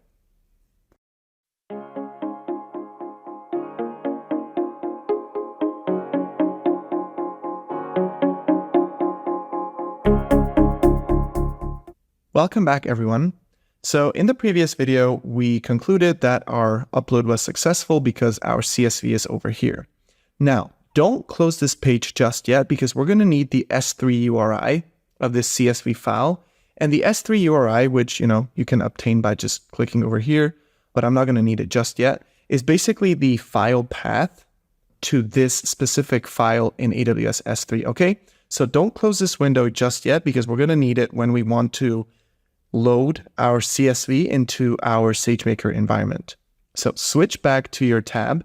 As you can see, I'm here in my multi-class text classification notebook, and I want to do two things. First of all, I realized that our notebook with its current setup would be too weak in terms of compute power to be able to load a 100 megabyte big CSV. So what I did is I went over here and I selected the image, the data science 3.0 image, and for the instance type, as opposed to the ml.t3 medium, I used the ml.t3.2 extra large instance. Okay, so go ahead and click on that and select. The only difference is for me, it's already up and running. Okay, as you can see, the original one had 2 virtual CPUs and 4 gigabytes of memory, and what we're using right now has 8 virtual CPUs plus 32 gigabytes of memory. So it's going to be able to, load in that large CSV. One thing I do want to let you guys know, the MLT32 extra large that I switched to costs 50 cents per hour, and the ML.T3 medium costs 0.058 per hour. Okay. Now you might be able to load your CSV with, you can just play around with MLT3 medium, MLM5 large, MLC5 large, and see which one works for you. But if you want to, make sure that it works for you in the same manner that it does work for me, then follow along over here. However, if it's too expensive for you, then this part is only the exploratory data analysis part. So feel free to just watch along. And actually, what I want to do is I want to separate, and I'm going to call this, I'm going to put EDA underscore for exploratory data analysis, multi-class text classification. So this is going to be a notebook that's only for our, exploratory data analysis. And once we set up our training and our inference, that's going to be in a different notebook. Okay. So if this is too expensive at the moment for you to follow along, because it does cost 50 cents per hour as opposed to $0.058 per hour, then just feel free to watch. Since in this video, we're only going to be doing some exploratory data analysis and doing some, visualizations, okay? So first thing, I'm going to say S3 underscore path is going to be equal to, and this is when we come back over here and go back to where your training data folder is and click on this checkbox over here and copy S3 URI, okay? I'm just going to move this over here. And now I paste this in. So now we know where the CSV is. And this is what I've been telling you guys. We don't want the CSV in the Elastic file system over here in SageMaker. We want to stream it in from S3, and that's going to be a lot cheaper. Now, I'm going to say that df with data frame is going to be equal to, actually, first, I'm going to say import pandas as PD. The data frame is going to be equal to pd.read_CSV. And for the CSV, we're going to say the S3_path, because that's the path that it belongs to. And then for the separator, we're going to say that it is tab separated, because I've checked that this CSV is separated by tabs. So we have to do the tab separation. So it's this, and you denote that this is a T for tab separated. Make sure that this is very important. There's a lot of errors that this is not a /, okay? It's a \. So now this tells pandas that this file is not separated by commas, but it's separated by tabs, okay? And now we can specify the columns that we want to load in. There are a bunch of columns in this CSV, and we're actually going to use a very few of them. So let's read in ID, title. By the way, I've looked at the CSV, so that's why I know what these are. URL. And then from the URL, we also need the publisher. We also want the category. The category is going to tell us, which category it belongs to, whether, business, science, health, and, our entertainment. We also want the story. We want the host name. And we also want the timestamp. Awesome. And now, if we run this, see, it's running. Even with my pretty powerful instance, it takes some time to read into memory, 800 megabyte big data frame. So now I can say df.head, which shows us the top 5 of the data frame. And over here, you see it has the title, Fed official say week data caused by weather, the URL as to where this was published, the publisher, the category. And what's important is the category for B is going to be business. For entertainment, it's going to be E. For science, it's going to be T. And for health, it's going to be M. So I know that's confusing. So we're going to create a lookup dictionary that's going to convert within the category columns, B to business, E to entertainment. So it's going to be a lot more clear to us, okay? So you can get some other information. You can get df.describe. You can have df.info. And that will give you information about the data frame. Sorry, I didn't call the method on it. I don't want to get too much into these because these are not as useful. As we can see, we see the count.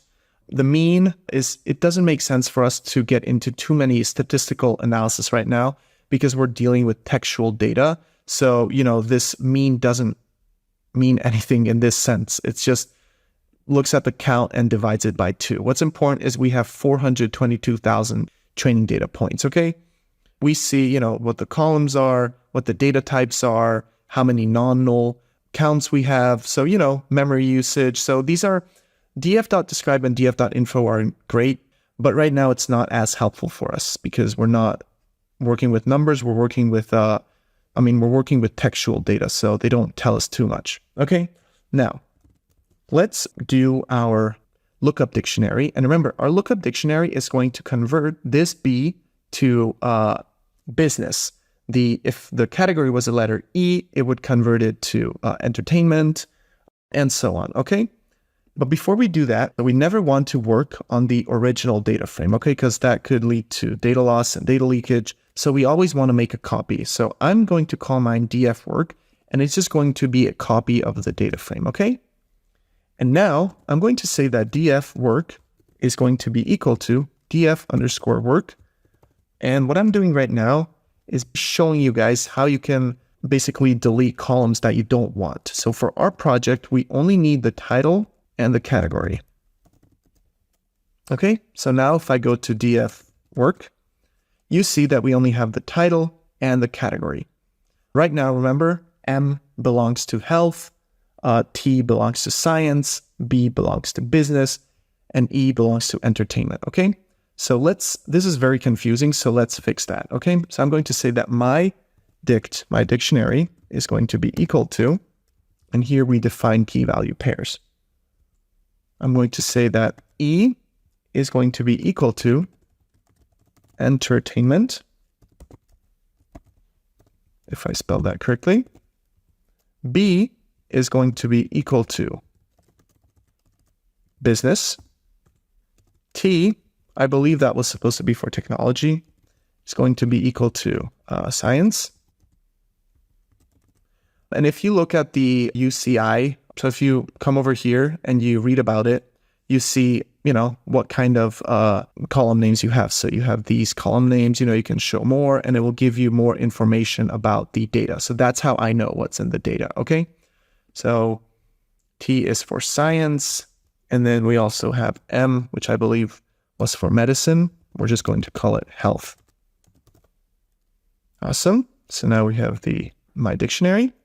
And now we're going to apply a function to all the rows of the category column. It's going to look at, the category, whether that's a B, a T, an M, or an E, and it's going to basically change them based on our dictionary, okay? So if that doesn't make sense, just bear with me. I'm going to say def update category, and it takes an input X, and X is going to be the row and the category here. So the X that we read in over here is going to be, for example, this B over here, or this M over here, and it's going to convert it to this corresponding, based on that corresponding dictionary. So now it's going to return my dict and add the whatever key it belongs to, okay? So, for example, if we look at the first one, the B, it's going to come over here and it's going to find the B key in the dictionary, and it belongs to business, okay? So it's going to return business for the first one. Now, what we want to do is, as I mentioned, apply this to all of the rows in the category column, okay? So df work, and I'm going to target the category, and I'm going to say that it's going to be equal to df work category. Now, this might be a weird syntax if you haven't seen it before, but this is very common when you use the apply and the unanimous lambda function. And I'm going to describe it in just a second. Lambda x update category. And it's going to take the x as the input like this. Okay, so hopefully this works. So if we run this, of course it didn't work. Let's see what went wrong. Name x is not defined. Oh, here this is supposed to be a lowercase. X, my caps lock was turned on. So now if we look at df underscore work, you see that the categories have been correctly changed based on our dictionary. So it's either business, health, and we're going to look at other examples. So what's happening over here is we're telling pandas that this column, category column, from now on is going to be equal to whatever we basically apply to it. So we take this column and we apply a function to it. And when you see this lambda x, this means that whatever is in that column for that row is going to be the x. So it's going to be business when we first call it on this row. It's going to be business again when we call it on the second row, okay? So basically, it's the value of the category column corresponding to that row, okay? And then we're telling it, hey, this x is the input, and you should use that input to call the update category function with the value, okay? And that update category is what we did over here, and that's how you map the values. So I know I've maybe talked too much about this, but I just want to make sure that you understand every single line of code. And if you haven't seen this before and you're just starting out in machine learning or data science, please get used to it because this is a very common notation where you use the apply with the lambda unanimous function to apply a function to every single row in a specific column. So I will see you in the next video where we look at some examples of titles and where we also start doing some visualizations.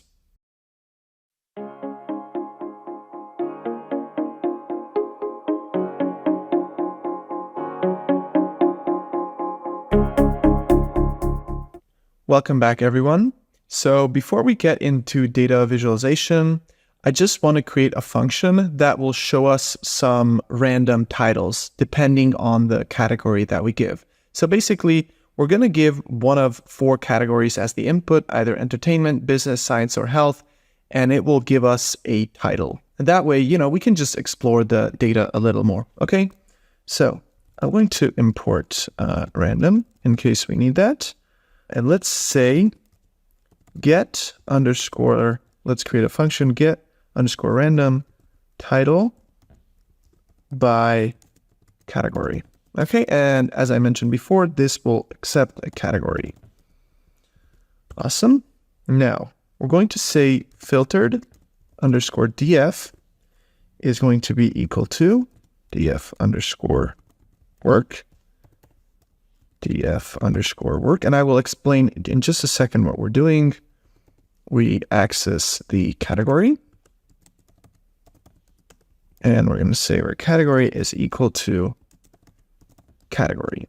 So what we're doing over here, this df work category, so this might look weird over here, but we're basically telling the code over here that within the df work, we want to get category. So this is how the category column, okay? So this is how you access all the values of the category column by saying that within the df work, you want the df work categories. And this equals category means that it will only return to us categories that belong to whatever category that we sent. So for example, if this were health, then this filter df would return to us all of the occurrences where the category is equal to health. So, we haven't looked at how many instances we have per health, per business, per science, and per entertainment. But, if we suppose that, it's equally distributed, which I'm going to tell you it's not, but let's suppose, then, we have 422,000 divided by 4. So if this were health, we should expect this to be, around 100,000 examples, right? Because we just want only the values where the category is equal to category. So if the input were health here, it would return to us all of the instances where the category belongs to health. Okay, so that's very important. The filter df returns to us everything that belongs to the category that we gave in the input parameter. And now this is where we do the magic. So I'm going to say return filtered underscore df. And remember, we want to see the title because the title is what has the text that we want to see. So from the filtered data frame, we want to get the title, and the dot sample means we basically sample a single item from this filtered df. And then I'm going to say dot values, and we access the 0th element because it returns the title as an array.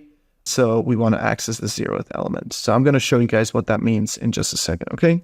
So over here, I can say category, so for example, equal to health.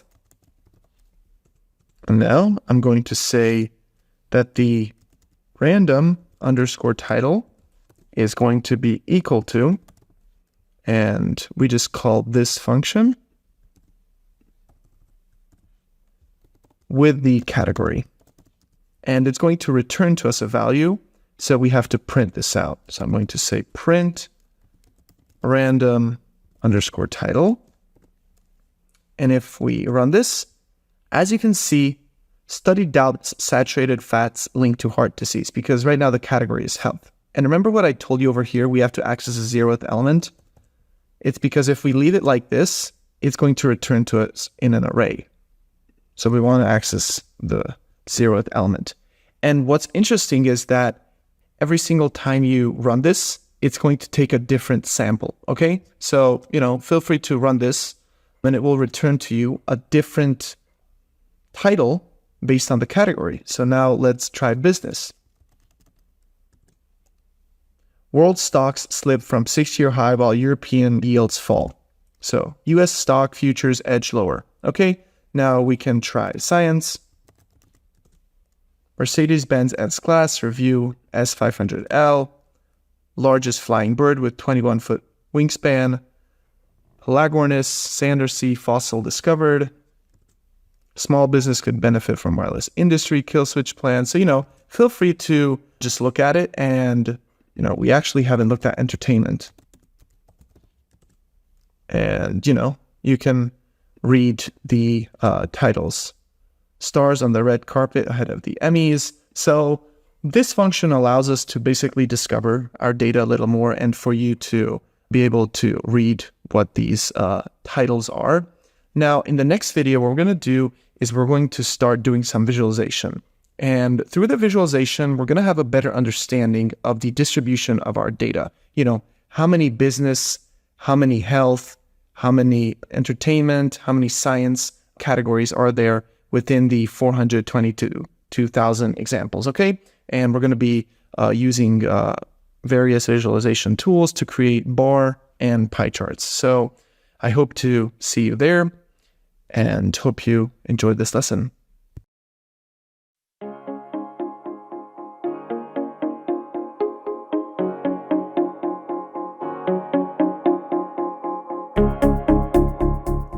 Welcome back, everyone. Before we get started, I do want to point out that I have already started my instance.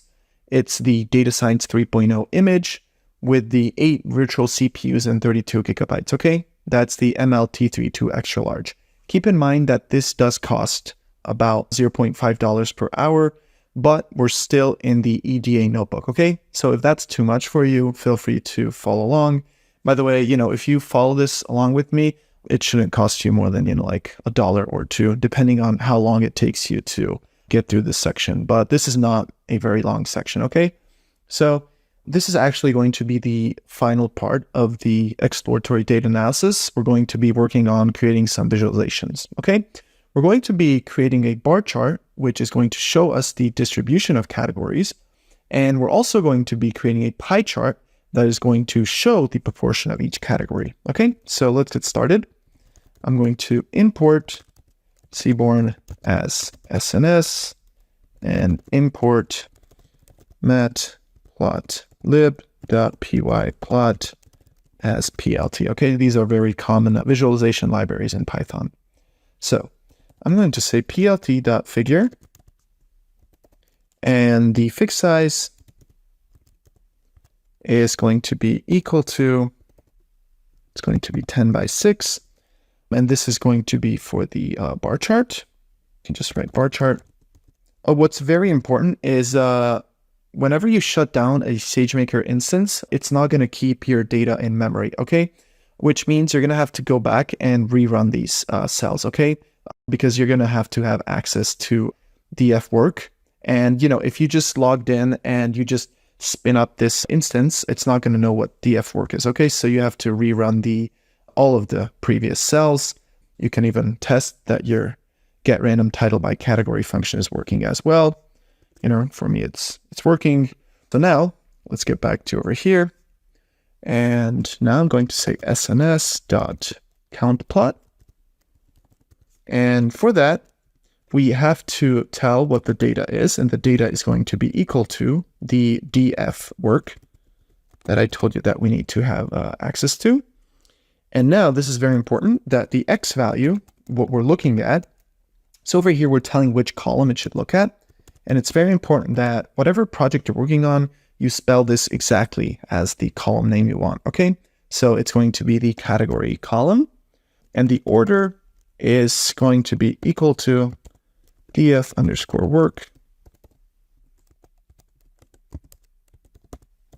This is just some boilerplate code that basically tells, we want it in all of the values, and, the order should be as it is in the category column, okay? So now we want the value counts, and we want the index of that. So this will tell us basically how many counts we have in each category, okay? So how many counts we have in the entertainment, business, science, and health category. So that's what we're working on over here. Now I'm going to say plt.title. We can add a title, and I'm going to say that the title is going to be distribution of categories. Nice. And I'm going to say plt.xticks. And we're going to say that the rotation is going to be equal to 45. And that's basically, you'll see once we create the graph, what it does, it basically rotates the labels on the x-axis a little bit. And now if we do plt.show, we should get the distribution of categories. So by the way, this is the x ticks, okay? The rotation of 45 degrees, slightly slanted, okay? So over here, we have the count on the y-axis and the category on the x-axis. So as you can see, we have health, science, business, and entertainment. It's fairly balanced. I've worked with a lot more unbalanced data set before. We can see that we have approximately 50,000 in the health. We have, about 110,000 in science, about 120,000 in the business, and we have about 150,000 in the entertainment. Now, some people might say that this looks a little bit unbalanced, and that could be true. However, in our case, we have over 40,000 in the health category. So, if we had like 1,000 total and we only had like 40 that belongs to the health category, that would be an issue. But with the 40 few thousand examples, we're going to be fine with the health. Now, in real life or in real nature, if you have this issue, what you do is you go out and get more data, or, you have some techniques such as the SMOTI technique, which is the synthetic minority oversampling technique, which, for example, if we come over here and I do SMOTI, here it is, SMOTI for inbounds classification with Python, you can read about this. It basically allows you to create additional data for the inbounds class. You have other ways, you have KNNs that you can use that creates additional examples, or nowadays you can use LLMs to create additional examples. So, you have many different ways as to how you can generate or get more data. But in our case, in our scenario, this is fine. So this 42,000 is going to be enough for us. It's not imbalanced. I would say it's actually fairly well-balanced data set.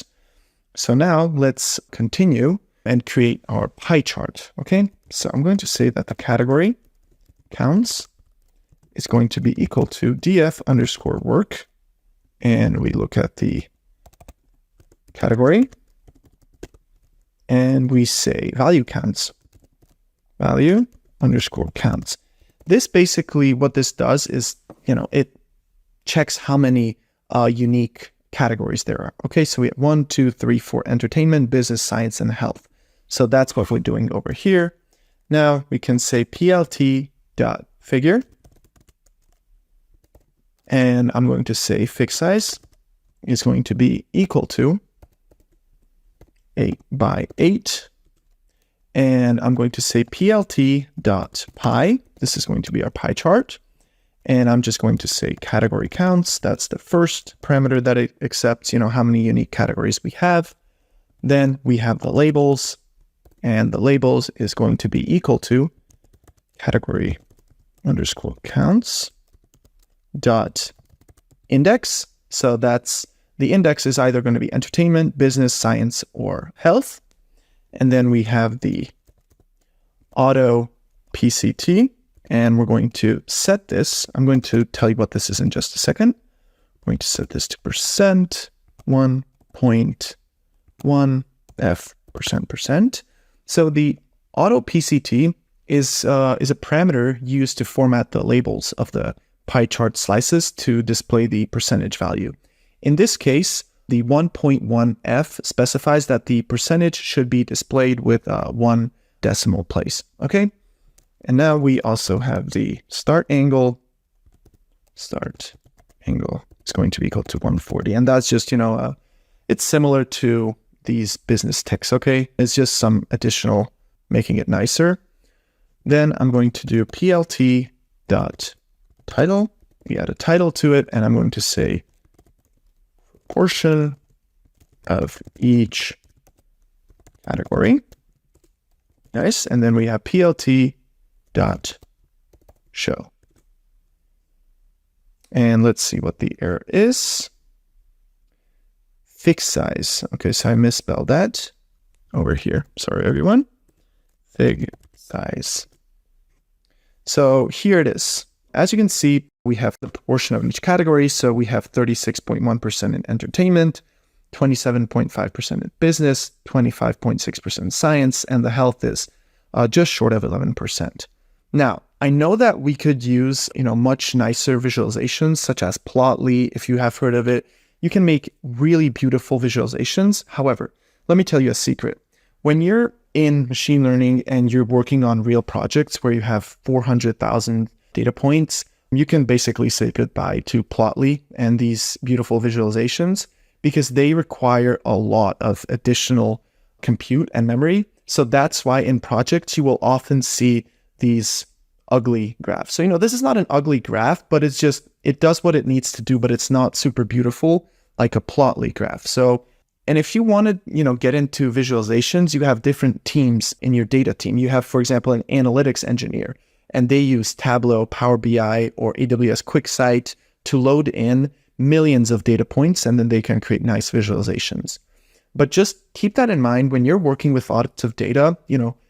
For example, our CSV is over 100 megabytes large. That's not going to fit into a single Plotly graph. And if you don't know what Plotly is, you can come over here and you can go to Plotly graphs.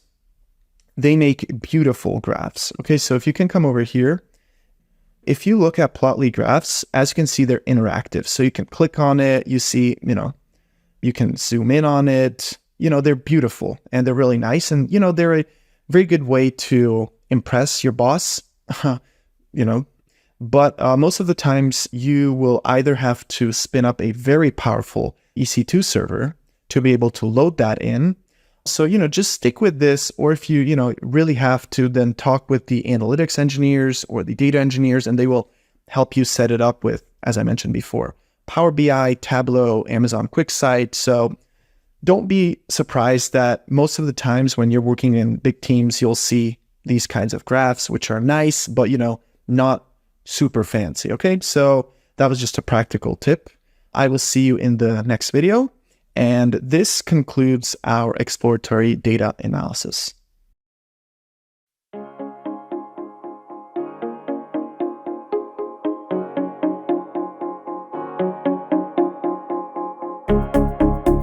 Welcome back, everyone. So as I mentioned in the previous video, we have finished up exploratory data analysis, and I have shut down the kernel for the notebook belonging to exploratory data analysis. As you can see, I have no kernel, and you can verify that by coming over here and seeing that you have no running app. Now, as I mentioned before, I'm going to be creating a new notebook to set up our training job.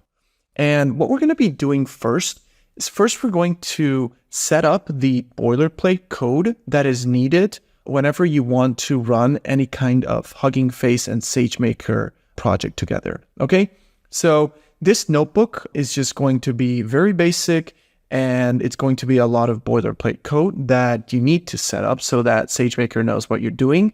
And once we have that set up, we can start working on our script.py, which is going to be the Python file where we tell, SageMaker all the customizations that we want to do with the model, all of our, unique loss function, all our validation function that's going to be unique, where we load our custom data from. So whenever you're fine-tuning a model from HuggingFace, it is a little tricky and there is a learning curve, but rest assured you're in good hands because I will be guiding you through the entire process. Okay, so first, as I mentioned before, we need the image which has PyTorch in it. And I'm going to say we have to find this one.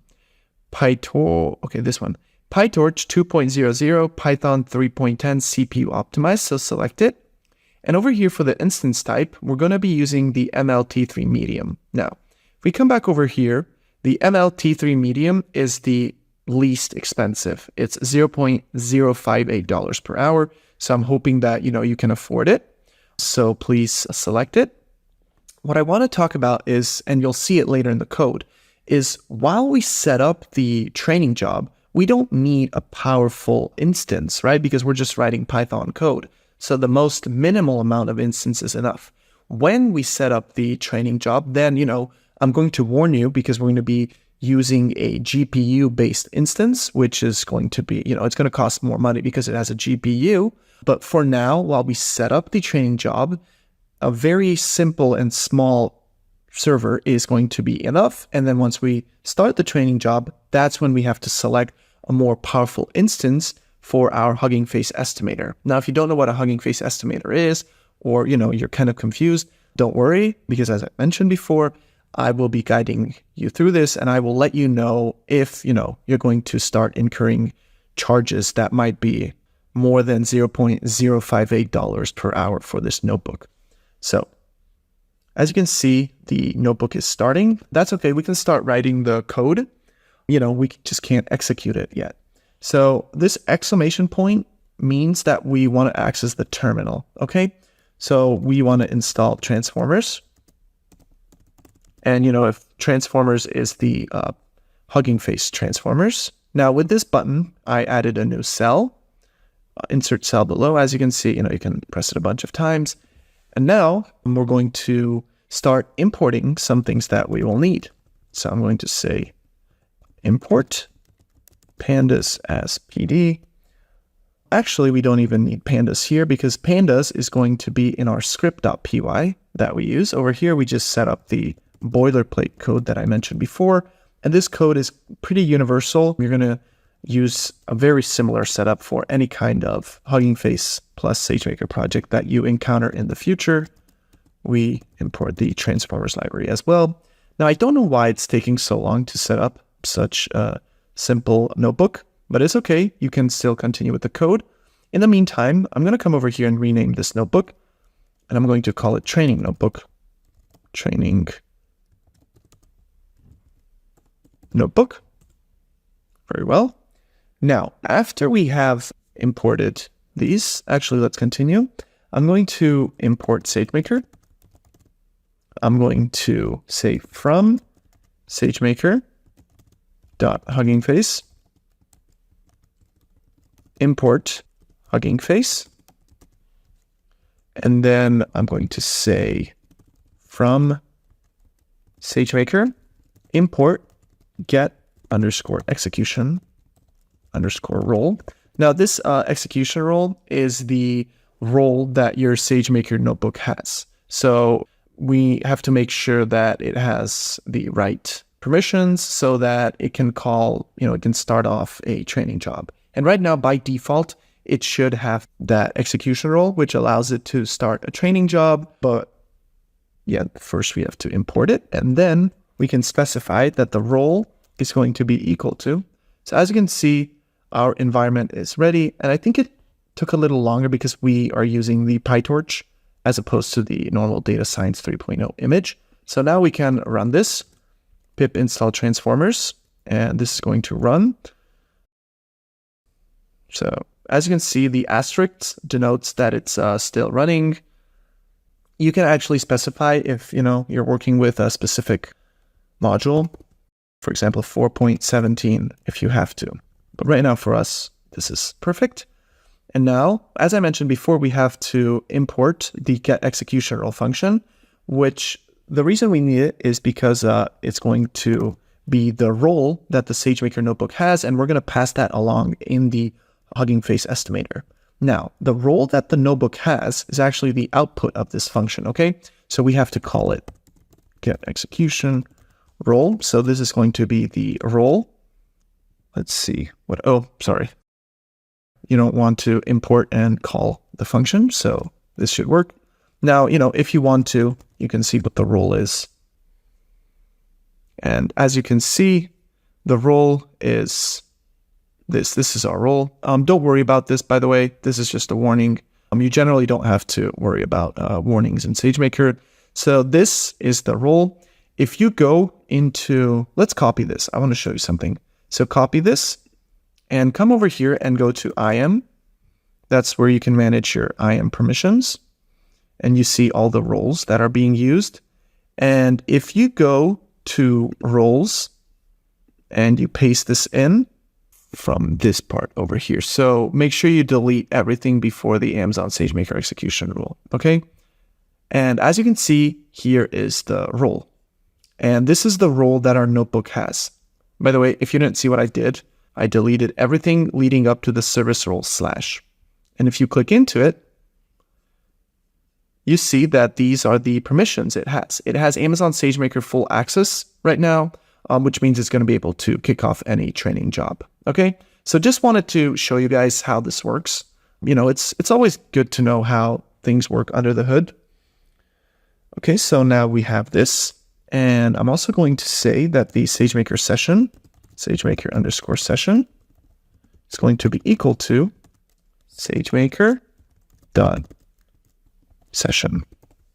And we can run this.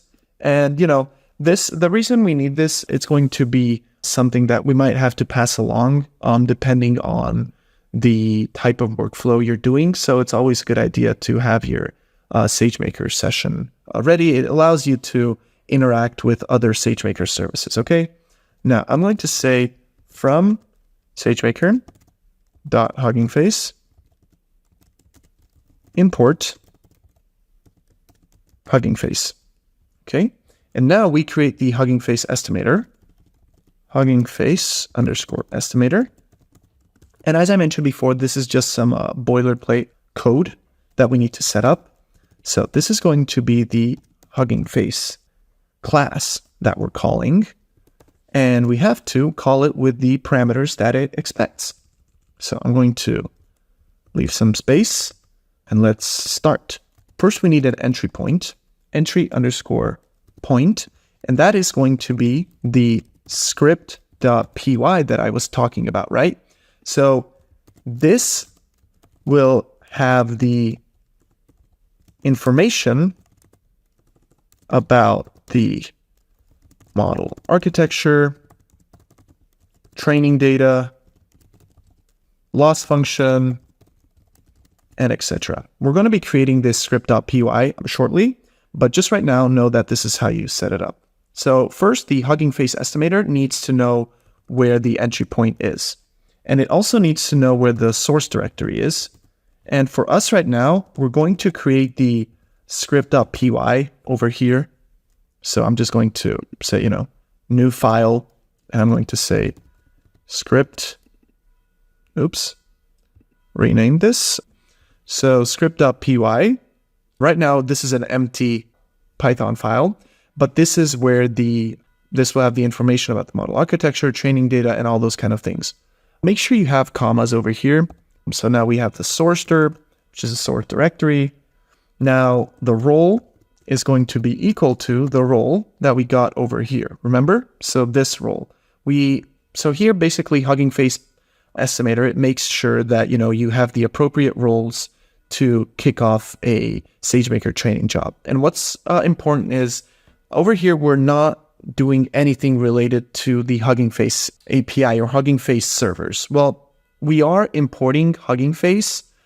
Everything is, inside SageMaker, okay? So this role over here verifies that, your SageMaker role has the appropriate permissions for it to call a SageMaker training job. Everything, the training, where the model is going to be stored and things like that, is going to be inside AWS. So it's not going to go to any external data source. So this is very safe and production ready. Now, instance count, this is going to be 1. If you set this up to 2 or 3, that's going to be distributed training. But it has its caveats as to how you set it up. Plus for us, the data set is not that large that we would need multiple instances, okay? Now, the instance type, instance_type, is going to be equal to ml.p2.extralarge. And this instance has a GPU. Whenever you see the P, it means that it has a GPU, okay? And if you copy this, you come over here and you select training. I'm on the, Amazon SageMaker pricing page, and you look this up. As you can see, it's going to cost $1.658 per hour. As you can see, it has 4 virtual CPUs. It has 61 gigabytes of memory. And if I do another, Control F, it comes down here, the Amazon SageMaker P2 instance product details. As you can see, it uses a single GPU and it uses an NVIDIA K80 GPU, okay? And you can read more about the total GPU memory, total memory GPU per gigabyte, memory per GPU, the network bandwidth, and the EPS bandwidth. Okay, so these are just some specifications.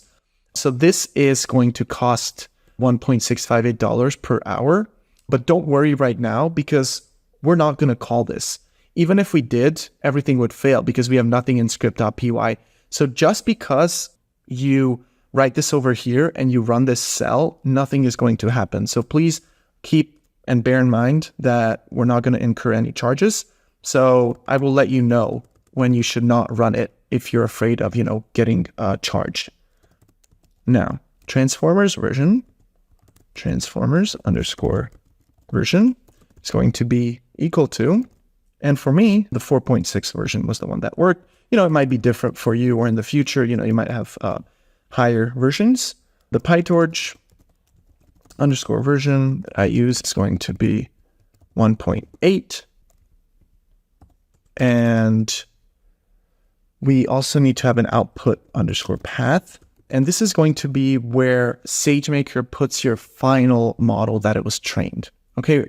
And we have to come over here and I'm going to go to S3 and we have to create a new folder for it. Okay. So this was my bucket for this course. Here we have training data.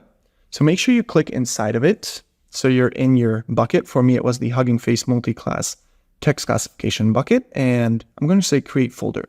Notice that I don't go inside the training data. So I'm still outside and I create folder and I'm going to say output. Okay, like this. And I create the folder. So now I can click this button and copy the S3 URI. I can come back over here and I can paste it in. So here is where the output of the model is going to be found. Okay, once the training is complete. And after that, we have the Py version, which is your Python version. And this is going to be equal to py36, which denotes Python 3.6. Now then we have the hyperparameters. And for hyperparameters, for now, we're going to set the epochs to be equal to 2. We're going to set, and I'm going to, touch up on this. So bear in mind while I type this out, the train batch size, and that is going to be 4. Then I have the valid for the validation set. So validation batch size is going to be 2. And I also have the learning rate, and this is going to be 1e minus 0.5. So this is a very small number in scientific notation. And, we could talk about this, what the train batch size is or the valid batch size or the learning rate and the epoch. But I don't want to talk too much about it in this video because once we get into the script.py, when we start writing the actual configuration file, which is, inside the script.py. So the script.py is essentially the file that has all the information about the training. And we will discuss in great detail as to, why we're setting these kind of parameters. So bear in mind right now, bear with me, that we set these parameters over here. And don't worry, I will discuss them in a future video. Okay, and now I'm just going to say enable underscore SageMaker underscore metrics. And that is going to be equal to true. And actually, I'm going to move this up like this. And actually make sure you put a comma over here. And now, you can run this if you want to. Nothing is going to happen. No training is going to kick off. And then we can say HuggingFace underscore estimator dot fit. And this is what would kick off the training job, okay? But don't run this because it's just going to fail because there is nothing in script.py. So in the next sections, we're going to start working on the script.py and where we set up our model, load our training data, and all the caveats that it comes with it. So the reason why I wanted to do this first is because I wanted to show you what the typical setup is. So first, you have to get all this boilerplate code. You have to set up the HuggingFace estimator. And it's going to look like this 90% of the time. Obviously the hyperparameters might change and, you might need a different instance type or a different instance count, but this is what you have to do whenever you're fine-tuning a model, okay, with your custom data. You will need the script.py. That's going to be different every single time, obviously, but everything else will stay the same, okay? So for now, I will come over here and save this. Actually, I don't want this, so I'm just going to exit out of the ETA multiclass. So I clicked on this to save it. I'm going to come over here and I'm going to shut this down. So shut down all. So this will shut down our instance. And again, I just like to click on the save. And in the next video, we're going to start writing our script.py function so that we can kick off our training job. See you in the next lesson.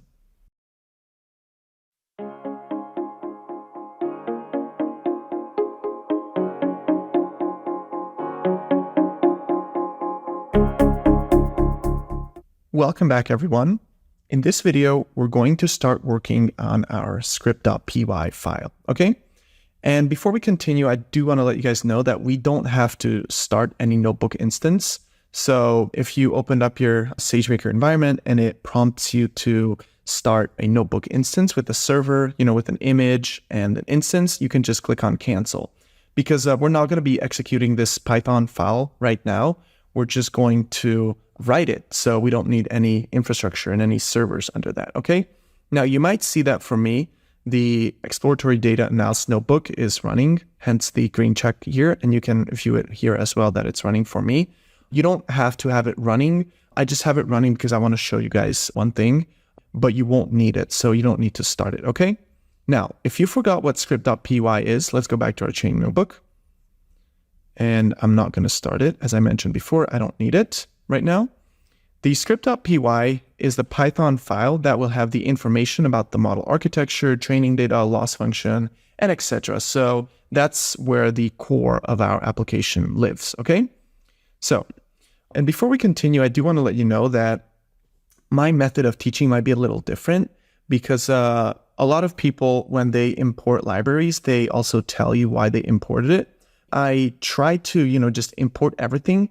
And once we get to the part of the code that uses that import, whether that's a module or a library, that's when I discuss it in further detail, okay? So as opposed to being like, okay, import torch, this is how we're going to interact with PyTorch and things like that. I'm just going to say, okay, we import torch, we import NumPy as in P. I might say, a few words about it, but in detail, definitions will be given later when we use these imports, okay? Now I'm going to say from torch.utils.data, import data loader and Dataset. This is how we load our data for a model. But again, I will cover this in more detail. From transformers,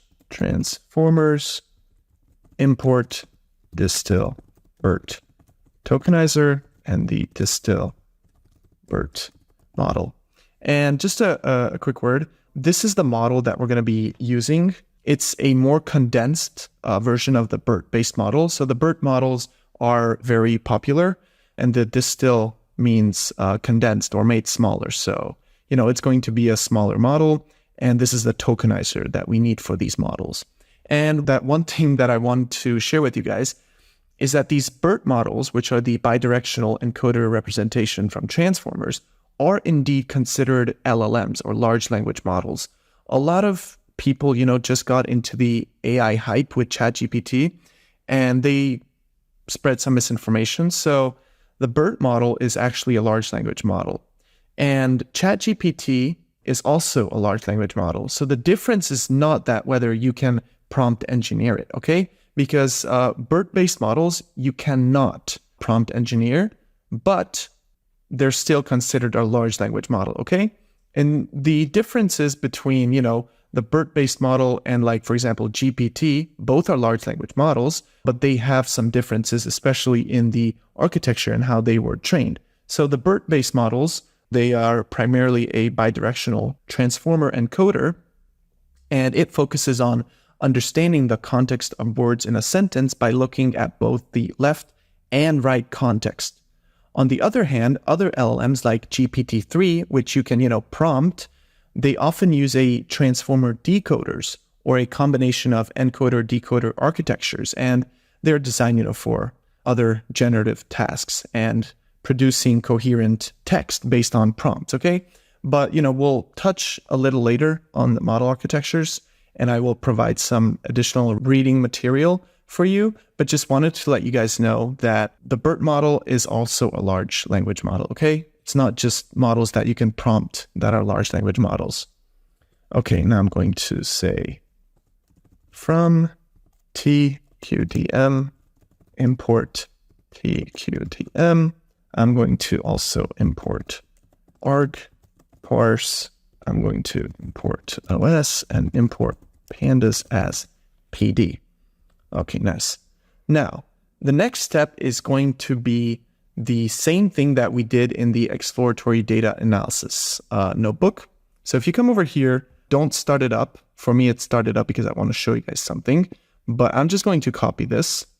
And for you, feel free to write this out. And remember, this is the S3 path. This is where our data is.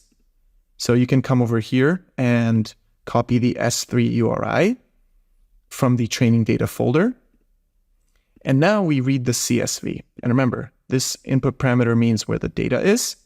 It's tab separated, meaning, it's separated by tabs as opposed to commas. And we specify over here the names of the columns. And you have to do this whenever the columns don't have headers, okay? So they're probably like, just column 0, column 1, column 2. And this is how you can, when you load in a CSV without headers, and, this is how you load it in with your desired header names, okay? I mean header, and I mean column header names, okay? So ID is going to be the name of the first column, title for the second column, and so on. Now, I'm going to say df is going to be equal to df, and we're going to access title and category. Title and category. Remember, because this is the only two pieces of information that we need. We want to classify the title based on the category. So we don't need all the other information such as the URL, publisher, and all those kind of things. Nice. Now we have to do the same thing that we did in the exploratory data analysis model, which is first, we do the my dictionary is going to be equal to an empty Python dictionary. And here we're going to say that E is going to be equal to entertainment. If you don't know what's going on, I recommend you go back to the lectures where I talked about, exploratory data analysis, because we touched base that right now the categories are labeled as E, B, T, and M. And we're just basically going to change that. We're going to say that E is going to belong to entertainment. B is going to be transformed into business. And we're going to say that T is going to be transformed into science.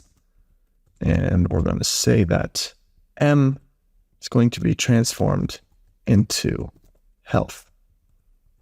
Nice. But first, this is only our lookup dictionary, so nothing has happened. And we create a function. This is the same thing that we did in the exploratory data analysis notebook.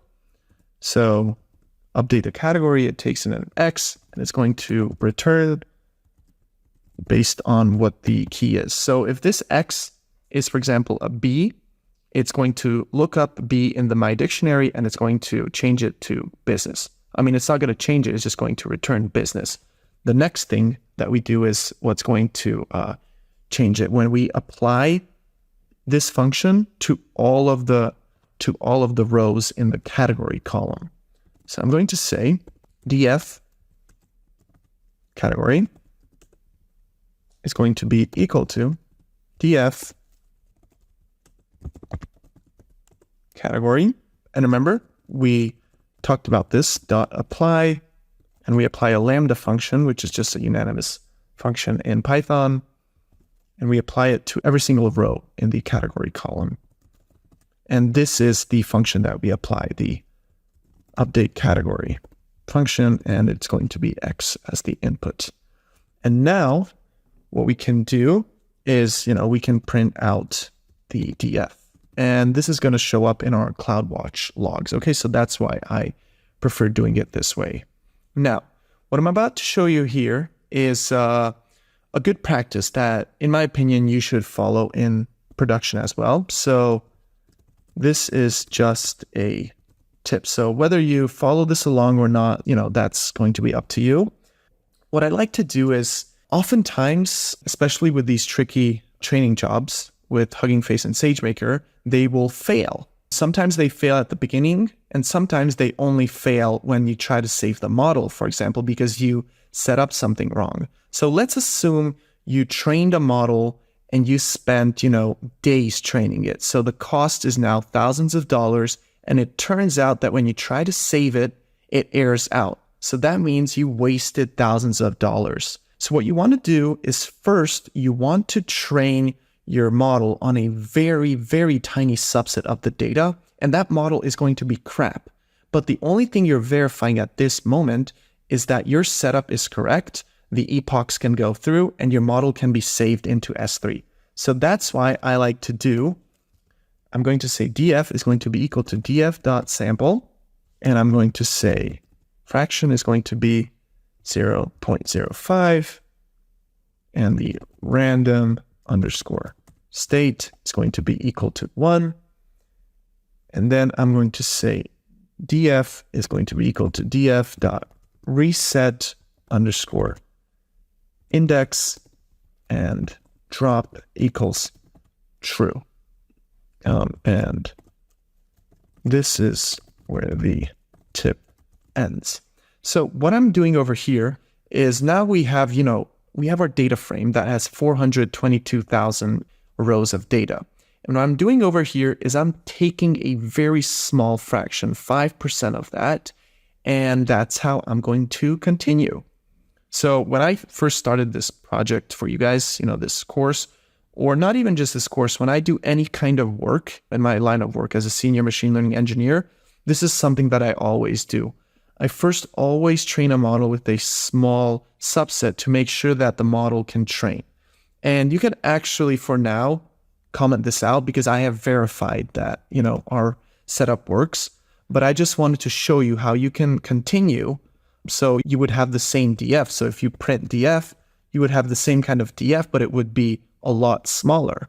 So you can do this if you want to make sure that, it's production ready.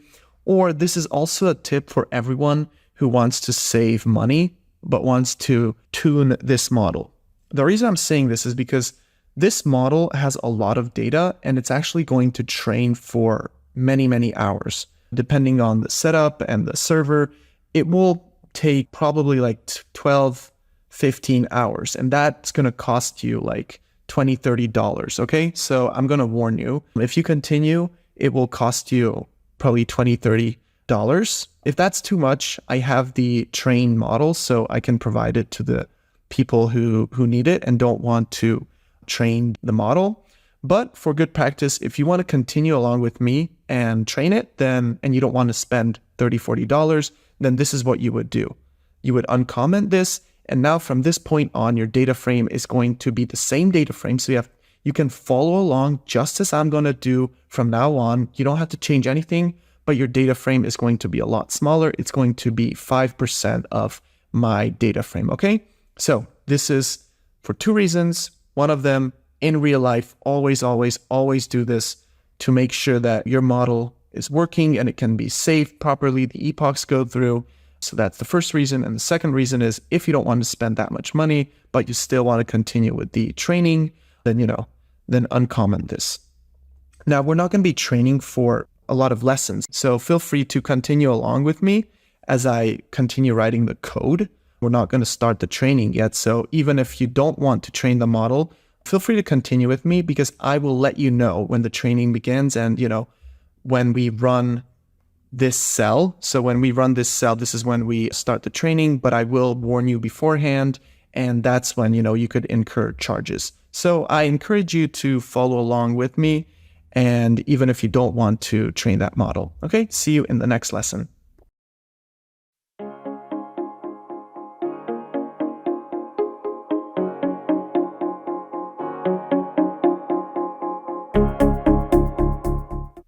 Welcome back, everyone. In this video, we're going to continue writing our script.py file. However, I realized that a lot of people learn better by actually seeing what they're doing, right?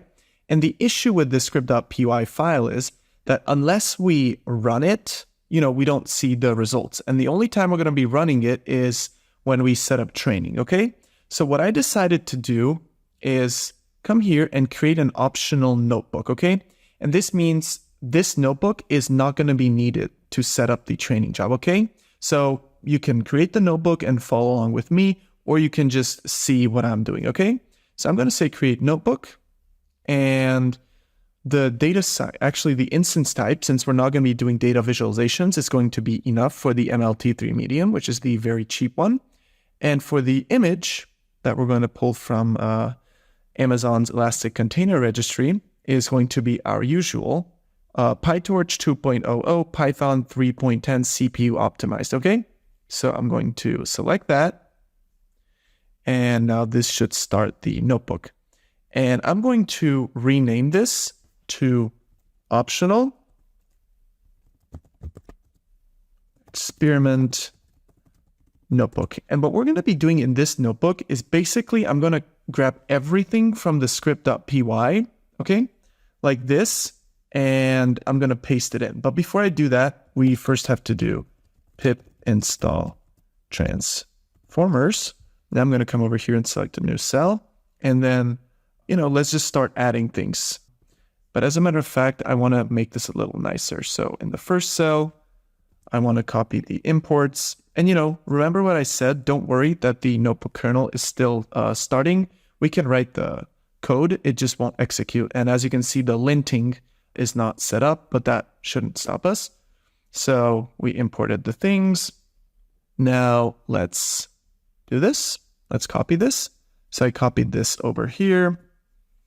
And again, the linting is not working, but once, it's ready, you'll see the linting working and we can execute it. And actually, I also want to show you guys what this does, okay?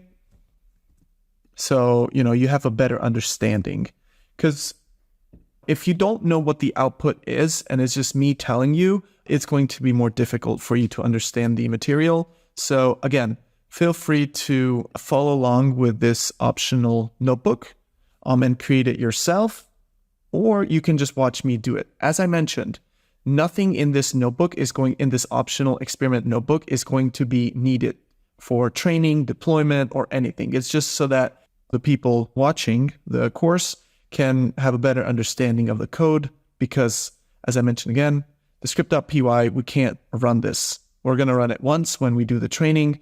So, this way you can experiment with things and just print out whatever you'd like to print. So now I'm going to stop this video and come back once the notebook kernel has started, okay?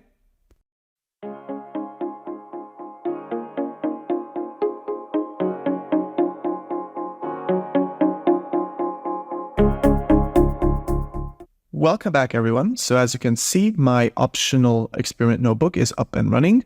So I'm going to run these cells and I'm going to start the installation and the import statements. And you might be wondering, Patrik, how come we're reading in that massive CSV and we don't need that larger instance that we used in the EDA notebook? And, that's a good question. Right now, we are not going to be doing any kind of data visualization. So that's why this is enough for us, okay? So that's why this kind of server is enough, since we're not doing visualizations. Now, don't worry about this warning. You often get these warnings, but we don't need to update these widgets, so don't worry about it. Now, over here, if I run this, this is something we've already done before, and I've talked about this. So this is going to show us that right now, for the data frame, we have the category is business. And for example, for this one, the category is health. We just converted these, okay? But we've done this in the exploratory data analysis, so this should not be anything new. And now this is something that I want to show you. If you, for example, run this code, and remember what I said about this code, it takes a fraction of the original data frame. So right now we have 422,000 rows. And now if I do df like this and run this, As you can see, it has 21,000, okay? So it sampled 5% of it. Now, I'm going to comment this back out. And the reason is I don't want to continue with this in the future. I already told you guys, why this is useful. So if you don't remember, please go back to the previous video where we talked about why having a smaller data frame is important. One thing that's tricky is right now, the last time we ran the data frame, it is belonging to this df, okay? So when we call df over here, for example, in a new cell, it's going to give us the new with the new smaller data frame with only 21,000 rows, okay? So you have to be very careful in SageMaker notebooks is if you rename variables, it's going to, just like in Python, it's going to remember the most recent execution of it, okay? So right now, df is, even though I commented this out, in memory, the data frame still belongs to this one, okay? So that's why I'm going to just run this again. And as you can see, the asterisk, it's running. And this time, I'm not gonna, as you see, we print df, and again, we have the 422,000 rows. And this time, I'm not gonna run this cell, okay? Because this cell, it takes the fraction of the data frame. And this output might bother you. So what I like to do is I like to copy this entire thing, and then I like to delete it, and then rerun the cell. And then as you can see, there's no output, okay? And then I paste it back in case I need it. And now if I run data frame again, it should still belong to the 422,000 one, okay? So that's it for this lecture. And what I decided to do is I'm going to be coding along the script.py notebook, okay? So anything we add to the script.py notebook, I'm also going to show it along in this optional experiment notebook with you guys. As I mentioned before, if you don't want to, you don't have to follow along in this notebook. The only reason I'm doing it is so you guys can see and understand the outputs of the code and for you to better understand it. So I will see you in the next video where we're going to start setting up our dataset loader for HuggingFace and PyTorch. So see you in the next lesson.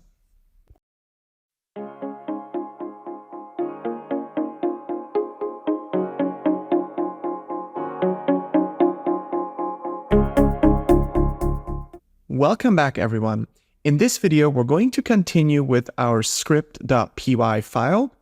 And remember, I told you guys that it's totally optional, but I'm going to have this optional experiment notebook running where I basically have, the same information that I will have in the script.py over here. But so you guys can better understand it, I'm going to be printing some things. And the reason for that is, remember, we're not executing this script.py file until we train, okay? So if you're stuck and, for example, you don't understand what's happening over here, that's an issue. And I would recommend you to follow me along with the optional experiment notebook. And remember, this is important. Anything that I write in the optional experiment notebook is just fully optional. We're not going to use it for training, for inference, nothing, okay? But anything I add to the script.py file is what you have to follow along, okay? So feel free to have the optional experiment notebook ready or not. If you're not following along with the optional experiment notebook, then you shouldn't have a server running because the script.py file, you can just, edit it and we don't need any servers under it since we're not executing it, okay? So if you're just wanting to code along in the script.py file, make sure you don't have any servers running because you don't want to pay any money if you're not using any servers, okay? So what I've did basically is I just reran all the cells in the optional notebook experiment. As you can see, I have my PyTorch 2.00, Python 3.10 image ready with the ML T3 medium instance type, okay? And from now on, I'm not going to tell this in every single lecture, but just know that whenever I continue in the optional experiment notebook, I'm just going to be running all the cells that I have previously ran, and that's how you can follow along, okay? So in this lecture, what we're going to be working on is right now, we have the title for whether it's a business title, whether it's a health, entertainment, science, or health. So we have these categories and we have the titles that belong to those categories, right? And with an NLP or a large language model, we can't just input text. we have to input numbers. So we're going to get into the process of tokenization and also creating target categories. So in this video, we're going to be taking care of the category column over here, okay? And in the next video, we'll worry about the title column. So for these category columns, we have to encode it in a way that we don't have business, but for example, instead of business, we have class 0. Instead of health, we have class 1. So think of it like this. Now this is random, it might not be in this order, but entertainment might be 0, business might be 1, science might be 2, and health might be 3, okay? So when the model is learning and it's trying to guess whether it has guessed the correct label during training, it's not going to look for entertainment, but it's going to look for the classes which we encode with numbers, okay? So we have to convert the entertainment, business, science, and health into numerical categories, okay? So that's what I'm going to be working on. And remember, first I'm going to do it here in the optional notebook, and then I'm going to just add it to the script.py. So first I'm going to have an encode underscore dict, which is going to be an encoding dictionary. And I'm just going to copy and encode this paste in the script.py, but I will do it with you guys, okay? And now we're going to have a encode category, and it takes an X. And don't worry if, you don't understand the whole code now. We will run it and you will understand it. If X not in encode underscore dict dot keys, then, so basically we're telling that if X is not in the encode dictionary, we're going to add it, okay? We're going to say that encode underscore dictionary at X is going to be equal to length of the encode dict. And then we are just going to say return encode underscore dict at X. So this use case, this case is if our category is not in the dictionary, we're going to do something over here. If it already is, then we're just going to return this. Okay, so don't worry if you don't understand all of this. We're going to be running this in just a second and you will understand. So first, I run this cell by hitting Shift Enter. Nothing happens because we haven't invoked the function. And now I'm going to say df, and we're going to create a new column, and we're going to say that it's going to be the encode category, and that's going to be equal to the df category dot apply. Remember, this pattern is when we want to apply a function to all of the rows in a column, encode underscore cat, and we call it with X. Now, if we run this dot apply, oops, we forgot the lambda function. And now, what else did we forget? Oh, here, we should have double parentheses. So remember what we're doing over here? We're basically creating a new column. And what we're doing is we're basically using the categories column, and we're applying this encode category function on it. And don't worry, we're going to discuss this once we run the function so you can understand better. And now I invoked it. And now if I do df, you see that I have the encode category is 0 for all the business, 3 for health, and so on. Now, let's look under the hood what's happening, okay? So what's happening over here is we're going to, when we first call this function on, for example, this row, so the 0th row with the business, this is our input, okay? So I'm going to create a new thing here. And what we're saying is, okay, encode the category. So we're calling this function with X. And in this case, X is going to be business. Can I not copy that? Okay, business. So when we call it, this X over here is going to be business. And we say if X, and remember, in this case, X is business for the first case, if business not in the encode dictionary.keys, and in this case, the encode dictionary is empty, right? So it's not in the keys of it. And remember, in a dictionary, you have key value pairs, okay? So in this case, A would be the key and 1 would be the value, okay? So just for you to understand what keys are. And we say that if business is not in the encode dictionary.keys, then what we do is we tell the encode dictionary at X, which is business, is going to be equal to length of the encoded dictionary. And for the very first run, the length of the encoded dictionary is going to be 0. Okay? So what does this do? This means that for the first run, we're going to initialize and we're going to say that business is going to be equal to 0, right? Because the length of the encode dictionary at this case is 0. So that means we have that the business is going to be equal to the class 0. Now, what could be the next example? You see, next we have a business again. So now, in this case, when business runs, is if business not in encode dictionary.keys. However, that's not true, right? Because business is already found over here. So we just return business at X, which is going to be 0. So that's what happens. That's why we get the encode category 0 over here. Now, if we see a new category, for example, we can say, if you want to, you can do encode_dict.keys. And you see that we have these keys: business, science, entertainment, and health. Okay? Now, let's assume that we have a new example, and in that case, the category, so if I run this, and the category is science, then this is going to run. If science not in encoded dict.keys, then it will add it to it, okay? So that means it's going to look like this. It's going to add a new key to it, and that's going to be science, and that is going to belong to 1. Now, why is it 1? Because now the length of the encoded dictionaries previously, before we added the science, was 1 because we already had the business, okay?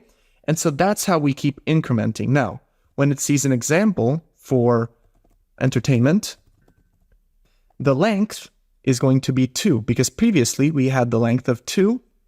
And then for the last case, which is health, that's going to be denoted as 3. Do you understand why? So for example, when we have this example, this category is health, it checks is health in the encode dictionary, and if it's already in the encode dictionary, then it just returns the value of it, which is 3. If it's not in the encode dictionary, then it creates the new key for health. It says what is the length of the encode dictionary, and before we added health, it was 3. So that's why 3 is going to be the value. And now this way, we have encoded every single row in this data frame in this encode category column to be either 0, 1, 2, or 3, okay? Depending on what the category is. And we're going to be using the encode category during training as the target value, okay? So it's going to say fed officials say weak data caused by weather, blah, blah, blah. You know, this belongs to business. So our model during training will try to predict that this belongs to class 0. Okay, I hope that makes sense. And now, remember, we have to add this to script.py. And now before, we don't want to, I'm going to delete this because if I don't, this is going to error out. It's not going to work. Okay, so now let's come back over here to script.py. And actually, because we already talked about it, I think it's okay if we copy the code. So I'm going to copy this, and over here, just going to say, I copied it over here, and now I'm going to copy this as well and run it. And do note right now that, these are defined outside of a main function. So there are no indentations. As you can see, these all align, okay? So just for you to see how the indentation works, so make sure this is not indented like this. Make sure this is not here. So make sure that they all are aligned on the left. Now, make sure you save this by pressing Command or Control S. As you can see, it got saved. Now I'm going to go back to my optional experiment notebook. Remember, you don't need this notebook. It's just for illustration purposes.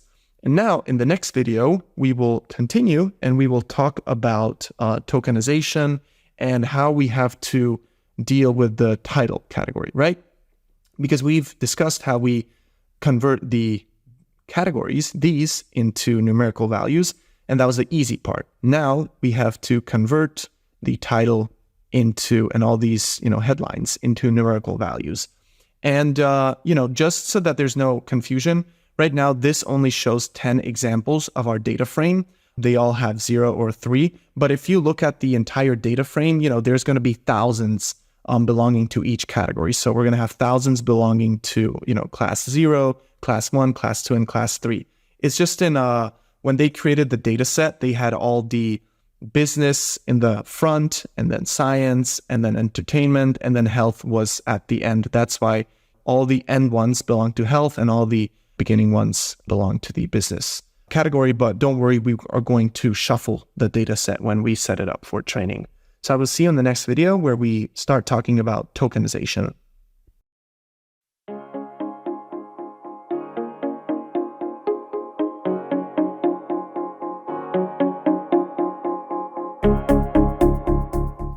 Welcome back, everyone. So in the previous video, we discussed why we have to encode the categorical values so that, they become the target values during training. Now, we also have to encode and tokenize the titles.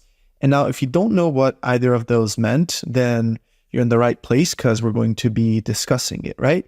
So as I mentioned before, we can't just feed text like this into a model. We have to convert it in a way that the model understands it, okay? So now I'm going to show you a diagram, and this diagram shows the BERT-based model and the distilled BERT-based model. And the focus is not on the BERT-based versus the distilled BERT-based model right now, okay? But just so you guys understand, the BERT-based model is a larger and a little more accurate model than the distilled BERT-based model.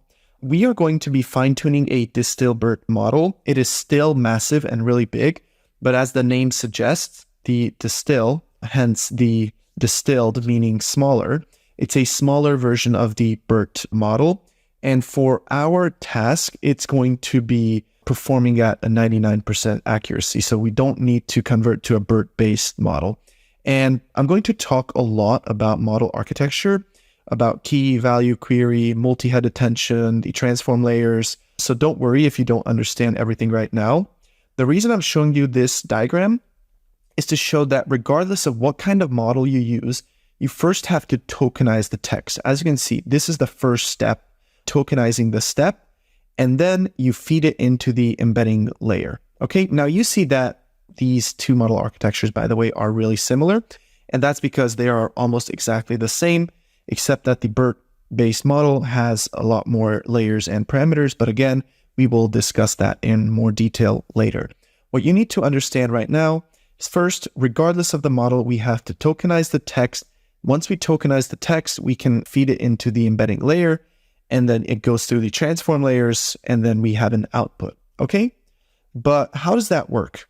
And now, shout out to Václav Kovsar for this, because this is going to get us started. It's not going to get us where we want to be, but this diagram is going to get us started, okay? So we first have this text. For example, this is a input text. Then we have to tokenize it, and this is the tokenization process. Now, don't worry if you don't know what CLS or SEP means here. We're going to discuss that in the coming videos.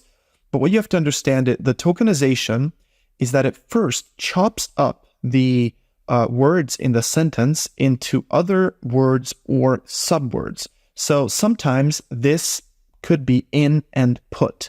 It doesn't necessarily mean that each word is going to be treated separately, okay? It could be subword-based tokenization. So, depending on the tokenization model, right now this shows input as 1, but it could be in and put, okay? And then once we have that, we encode it. Code these tokens into their respective numbers. Now, this might be the tricky part, and we're going to discuss this. So why is CLS 101? Why is A, 1037? So don't worry, we are going to discuss that. And once we have the tokenizations, then we feed it into the embedding layer. What you need to know about the embedding layer is, as I mentioned, we're going to talk more about it, but a step-by-step, workflow is you create an embedding from the tokens, and that happens by applying an embedding matrix to the tokens.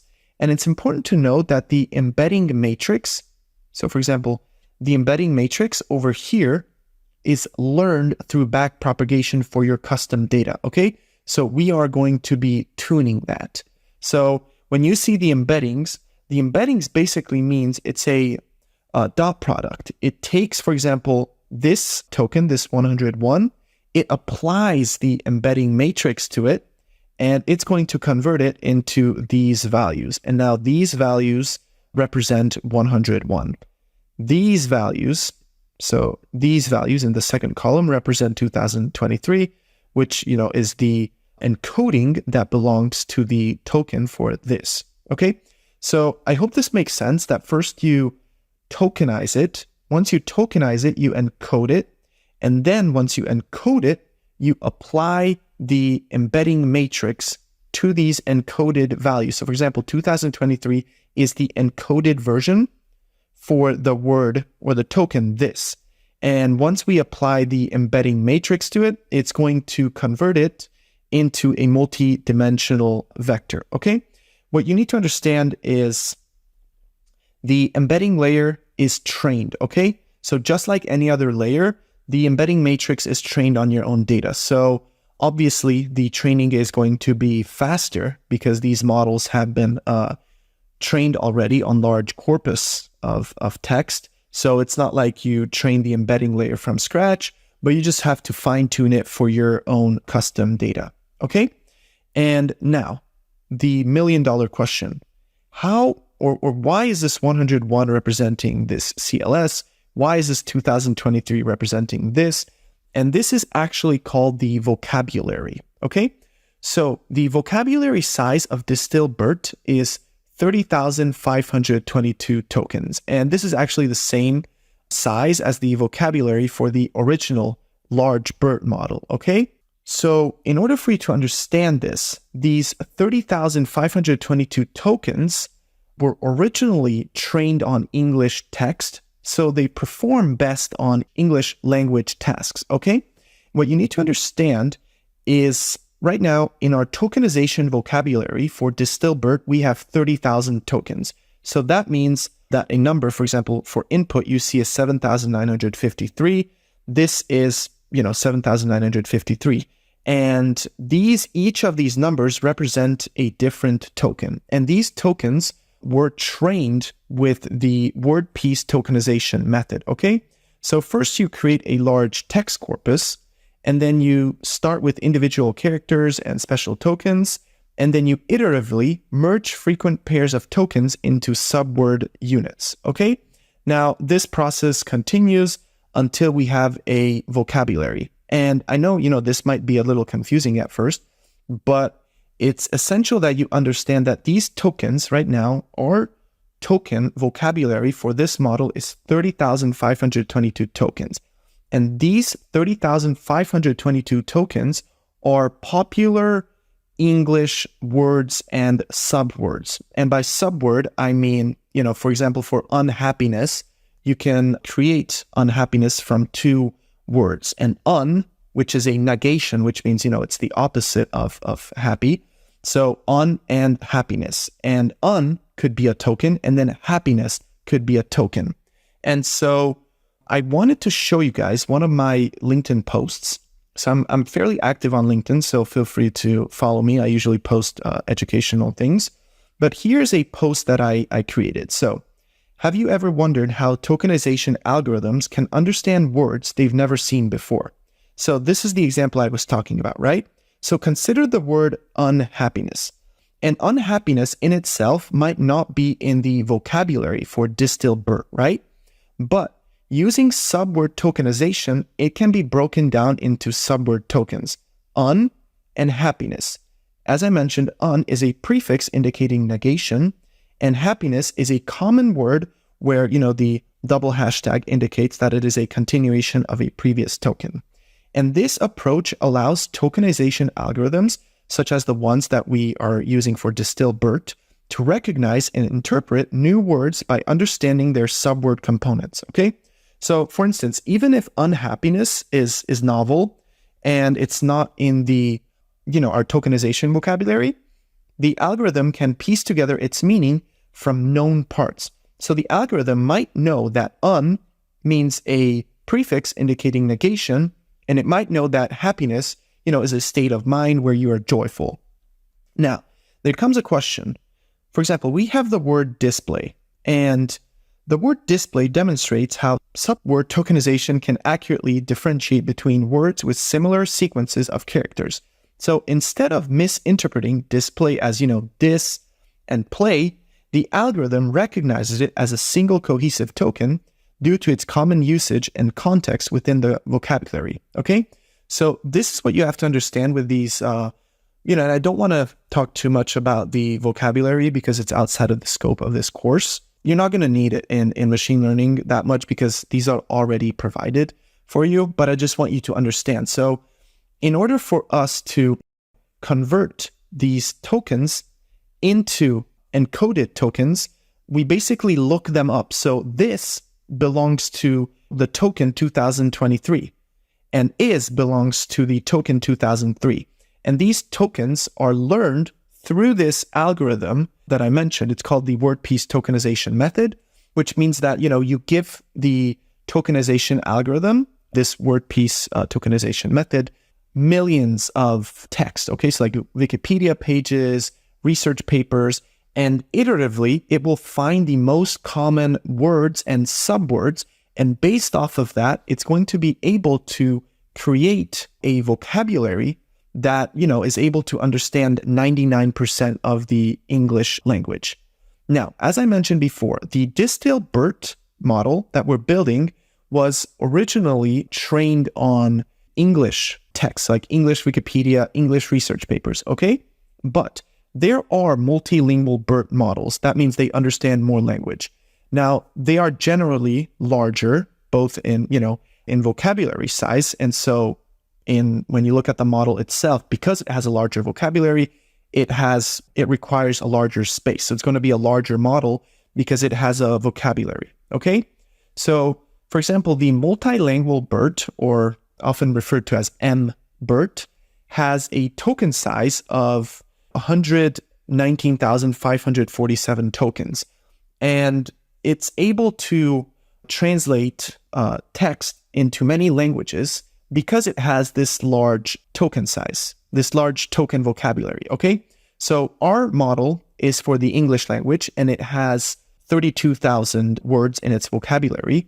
But if you want to train your model on something that is not English, you might have to look at something like the M-BERT model, as I mentioned, which its vocabulary size is almost, like 5 times larger than our BERT, our Distill-BERT vocabulary. And the reason for that is because it has been trained on not only English text, okay? So I hope that gave you a small understanding of how we encode these tokens. And we're going to be, in the next video, I'm going to talk about, for example, what is this CLS, what is the separator, and how we basically take these tokens and encode them, okay? So what I was hoping to achieve in this lecture is that you to understand how we can convert this token, for example, this, and encode it into a token from the vocabulary, okay? So I don't want to confuse anyone, but if we have, a sentence over here, the maximum amount of number that you could see on the bottom would be, I'll give you a second to think, it would be 30,522, right? So any number in this, whatever sentence you put in, the tokens is going to be between 1 and 30,522, okay? Because that's how large our vocabulary is. It turns out that for input, the token is the 7,953, okay? And then remember, once we have these tokens, we apply the embedding matrix to it, and it will transform the words such as input into a meaningful representation of a number okay, so that the model understands. And don't be confused. This only shows that, for example, the input is converted into 7953, and that's converted into these three numbers. But in reality, these are multiple hundred or thousands of long vectors, okay? So the embeddings for input over here, you see it's represented by three numbers. But in reality, this input, this word here, is represented by, a vector that has a size of multiple hundred or multiple thousand, okay? So this would be 1, 2, 3, so on. It could reach the thousands. So it's kind of fascinating how you represent a single word, such as input, with hundreds or thousands of numbers. And that's how the model is able to learn, right? Because we tokenize the text, we have the embedding layer, and the embedding layer is responsible for converting the tokenized text into something that the model understands. And then it will start off basically the transform layer, and each transform layer, as you can see, has the key value query, multi-head attention, and we're going to be talking about this in greater detail. So I hope you understand how we turn these tokens into encodings and how we turn those encodings into embeddings. So I will see you in the next lecture where we continue talking about tokenization.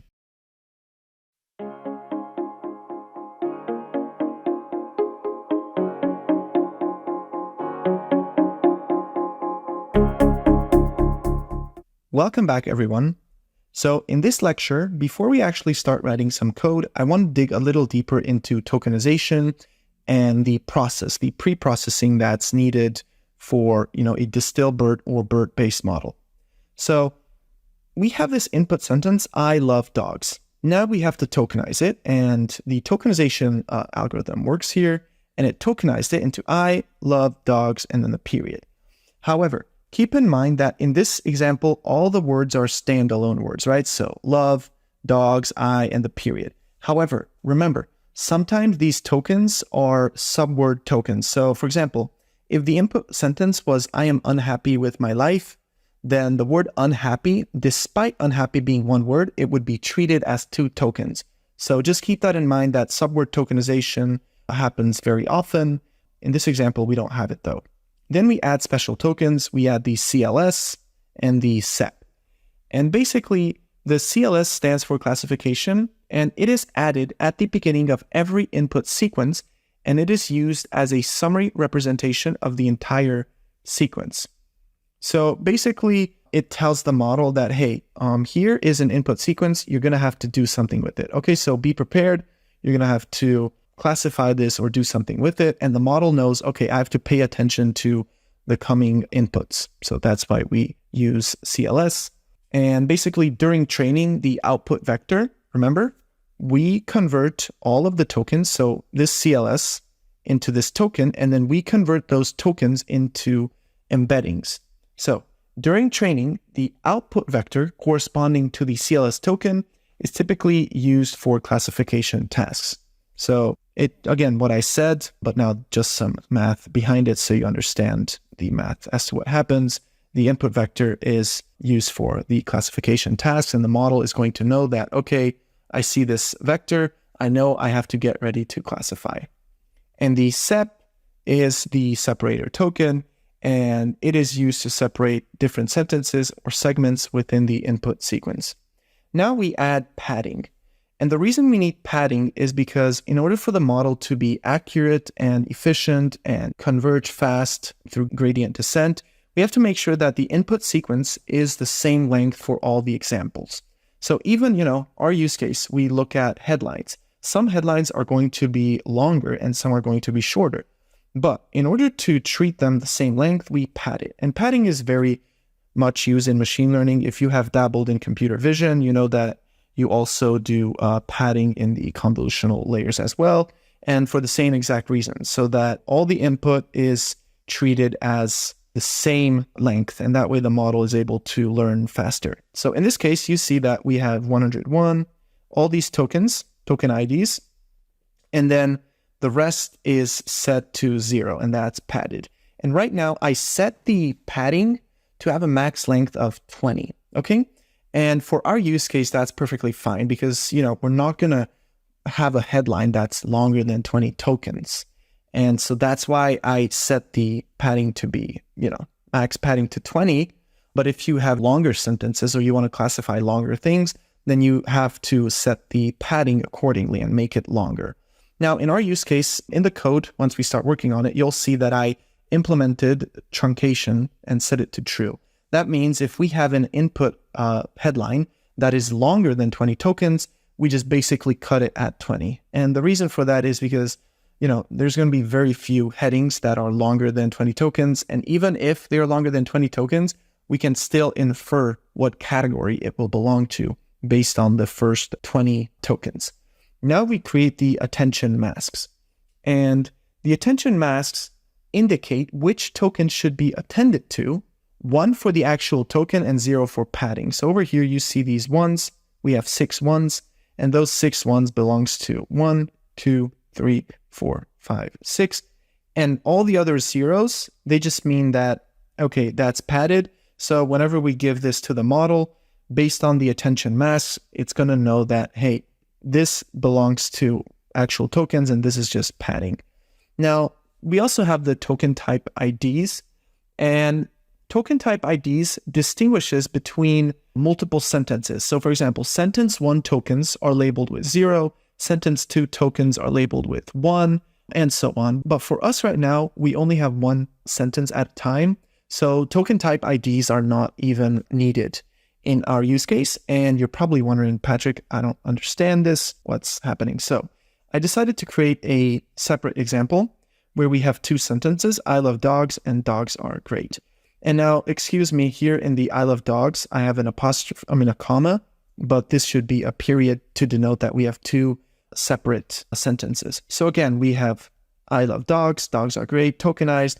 We add the special tokens, and then we convert to token IDs. Now, one thing I forgot to mention in the previous diagram that we looked at is, for example, you see this 101, and the CLS token 100 is always going to be 101, and the separator token is always going to be 102. Remember, if we even go back to this example, the CLS token is 101, and the separator is 102. And it's crucial that you understand that for these models, like the Distilbert model that we're training, the vocabulary tokens are set and they are consistent. So even if you bring your own custom data, the vocabulary will not change. So CLS will always be token ID of 101, separator will always be 102, could be 2003, but these are consistent. Okay, so whatever you use, 2003 is always going to represent is. So even if in our example, we wrote, my dog is cute, is going to be denoted as 2003. Okay, so right now we don't have the word is, but if we had my dog is cute, then it would be represented by the token ID of 2003. So it's important for you to understand that tokens in the vocabulary do not change and are consistent for all of the Distilbert models. Now, what changes is the embedding matrix, okay? But we're going to touch that a little later. So it's important for you to understand that these tokens do not change, even if you're, creating a different use case besides mine. So you're not trying to categorize headlines, you're trying to categorize something else. The tokens will remain the same. This will always be denoted as 2023, regardless of the use case. The embeddings, now those are going to change, okay? So it's important for you to understand that tokens are fixed and they don't change. They are consistent throughout all Distilbert models. The embeddings, now that is going to be different because, for example, the word this could be represented by, for example, this embedding matrix for our use case, but for a different use case, its embeddings is going to look completely different, okay? So I hope you understood that. And now let's get back to our example. So remember, we have the 2 sentences, I love dogs, dogs are great. We convert to token IDs. Then we have the padding. As you see, this is a longer sequence. So we have less padding at the end. We have the attention masks. The attention mask, again, tells the model, hey, you need to focus on these because these are the actual tokens. The rest is just padding. And now here we have the token type IDs, which are, in my opinion, kind of confusing to look at, but there is a reason for this, and that reason is efficiency and compute. So when the engineers who built Distill-BERT, they decided to, do it this way because it's just more efficient to store data this way. But what you need to understand is these zeros belong to the first sentence. So I love dogs, and obviously the token, so the CLS, the separator, and the period. And these ones over here, so all the ones you see belong to the second sentence, which is dogs are great. And then you're like, Patrik, why are there zeros? Do they belong to the first sentence, I love dogs? And the reason is no. These zeros just denote that everything else is padding, okay? So in my opinion, it could have been more straightforward by, we add like 99, and we know throughout the universe that whenever we see token type IDs, 99 is going to be equivalent to padding or, just a random number. It doesn't have to be 99, but in order to, make it more efficient and more compute optimized, that's how they decided to do it. So once you understand it, I don't think it's that confusing. These belong to the first sentence. These belong to the second sentence, these ones. And then the trailing zeros at the end here, they belong to the padding, what's padded. And actually, for our use case, let's actually go back to our use case. So our single sentence, because our use case is going to resemble this, right? Because we have one single headline. We're now going to need these token type IDs. So what we actually need, and you'll see in the code, is step number 3. We're going to need the token IDs. And we're going to need step number 5, which is the attention masks, okay? Now, that doesn't mean you don't need padding, right? Because first we had to create step number 4 to be able to get to step number 5. But our model, we're going to input it, the tokens, the token IDs in step number 3, and the attention masks, okay? And again, as you see, we don't need to input the token type IDs because it's just an array full of zeros, so it's useless. And in the next video, we're actually going to code out a similar example, and I'm going to show you guys how we can create these tokens and encodings. So remember, these are the tokens, and then these are encoded tokens. And as I mentioned, we're going to go through an example. After we go through the example, we're going to apply that and continue along with our code. See you in the next lesson.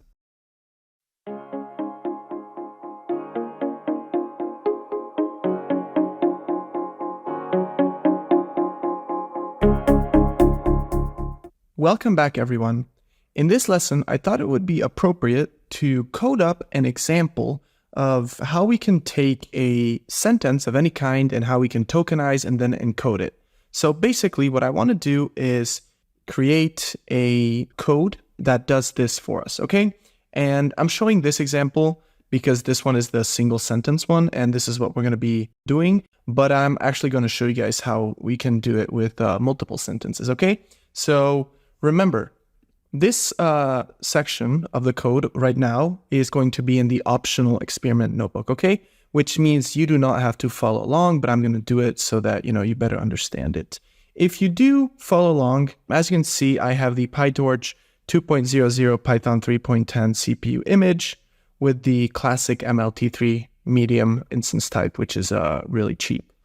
So one thing that's important is make sure you run all the cells because we're going to need the transformers library. Okay, so that's the most important. The other cells you technically don't have to run because we're going to be importing everything that we need, but make sure you run the first one, which is the pip install transformers. Okay, and if you're watching in the future, I want to show you guys how we can use specific versions of transformers. Okay, so right now, if I say, for example, pip show transformers, it's going to tell you what version I'm using.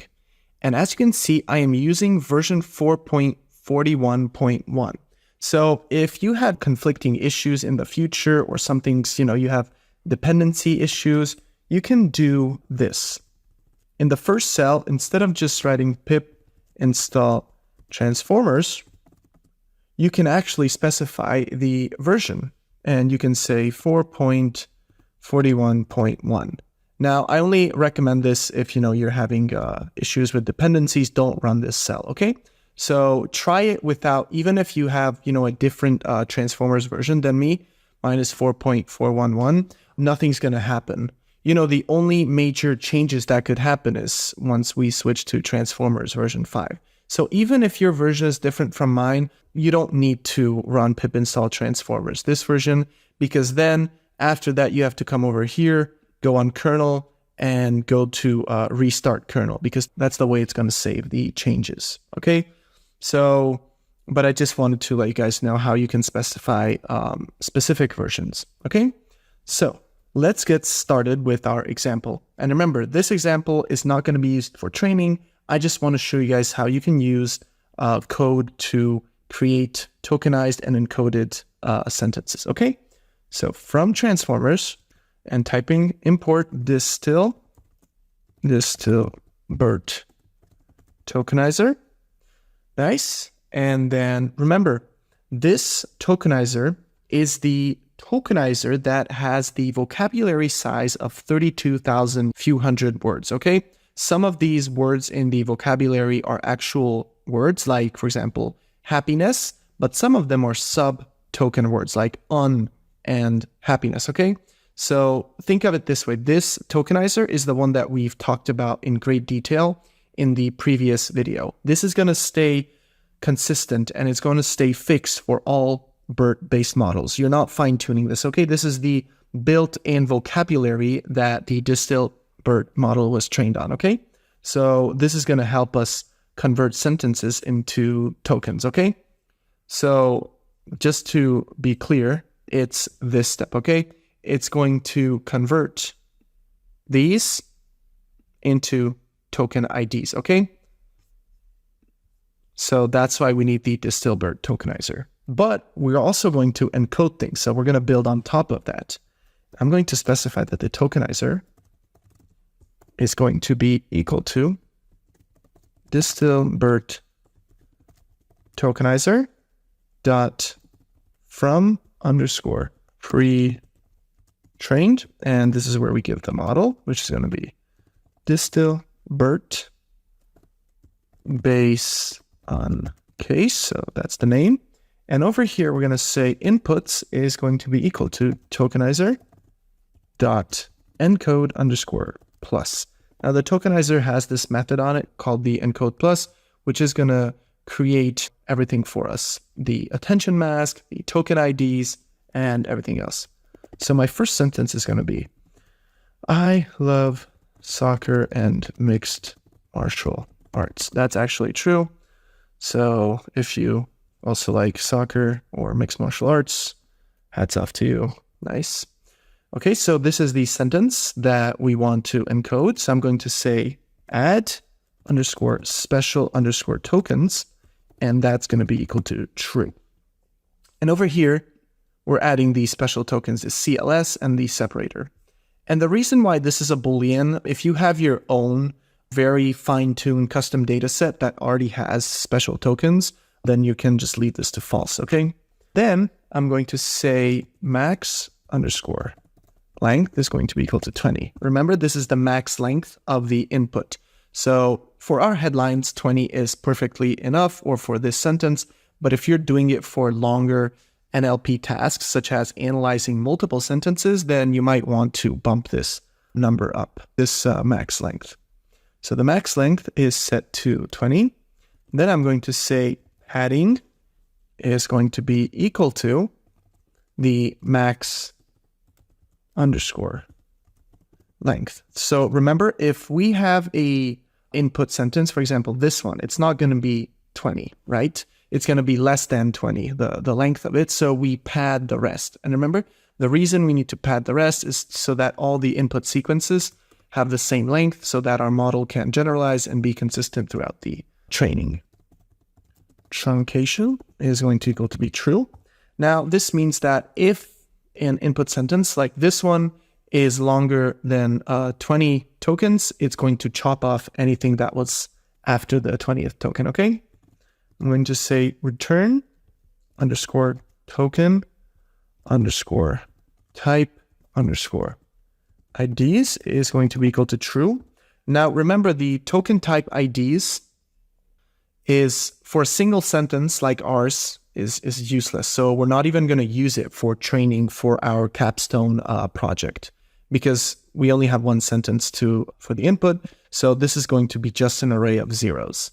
But I do want to show you guys that just in case you need it in the future, how you can get it. So, that's why you set it to true. And in this course, I'm going to remain it to be true throughout the training, and not because we need it, but because I want to show you guys that, this is how you can get those token type IDs.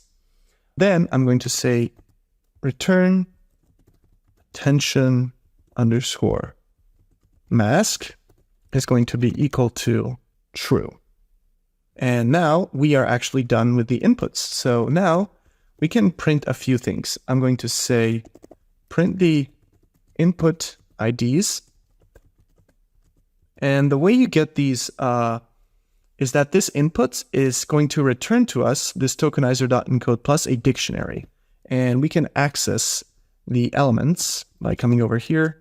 Inputs is the dictionary, and we access the key called input underscore IDs. Now, I also want to print the attention masks. Attention mask, and that's going to be inputs, and we get the attention underscore mask key. And I also want to print the token type IDs, even though we don't need it. Token type IDs, and that's going to be inputs. And again, we access the token underscore type underscore IDs. Okay, and now let's run this. And voila, everything is amazing. We have the input IDs. Remember, these are the IDs for the tokens. 101, you should know by now from heart.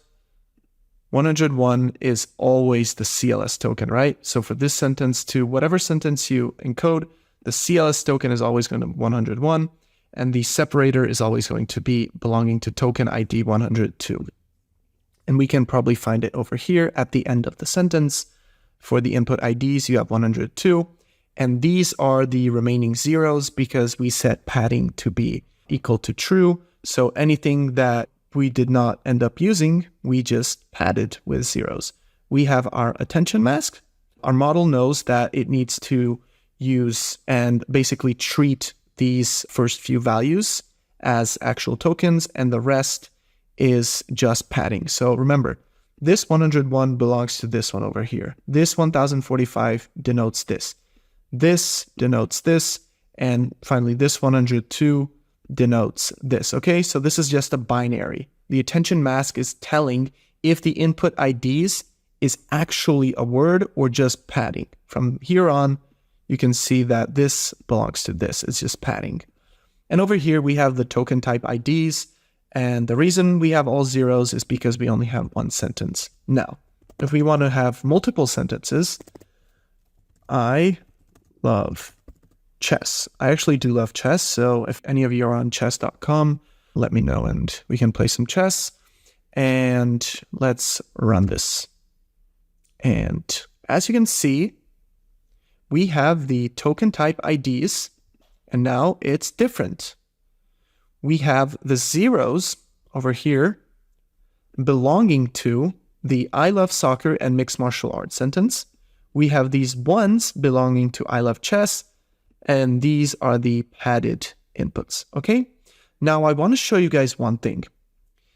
This 1045 over here, that belongs to I, right? Because 101 corresponds to the CLS token. So if you look at it, 1045 over here is I, and it's also 1045 over here because we also have I.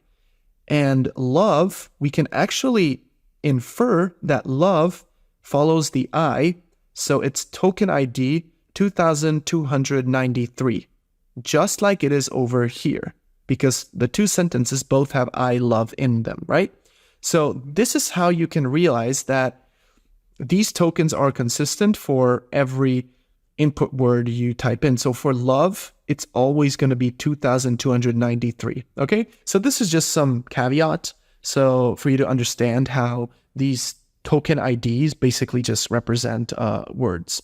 So I hope this example was helpful and you were able to gain some understanding as to how we encode these input sequences. So in the next section, I want to get into more about how we structure the script.py file. So we're going to be implementing this kind of logic for our dataset. And, after that, we're going to talk more about embeddings, model architecture, and those kind of things. So I hope you enjoyed this lesson, and I will see you in the next lesson.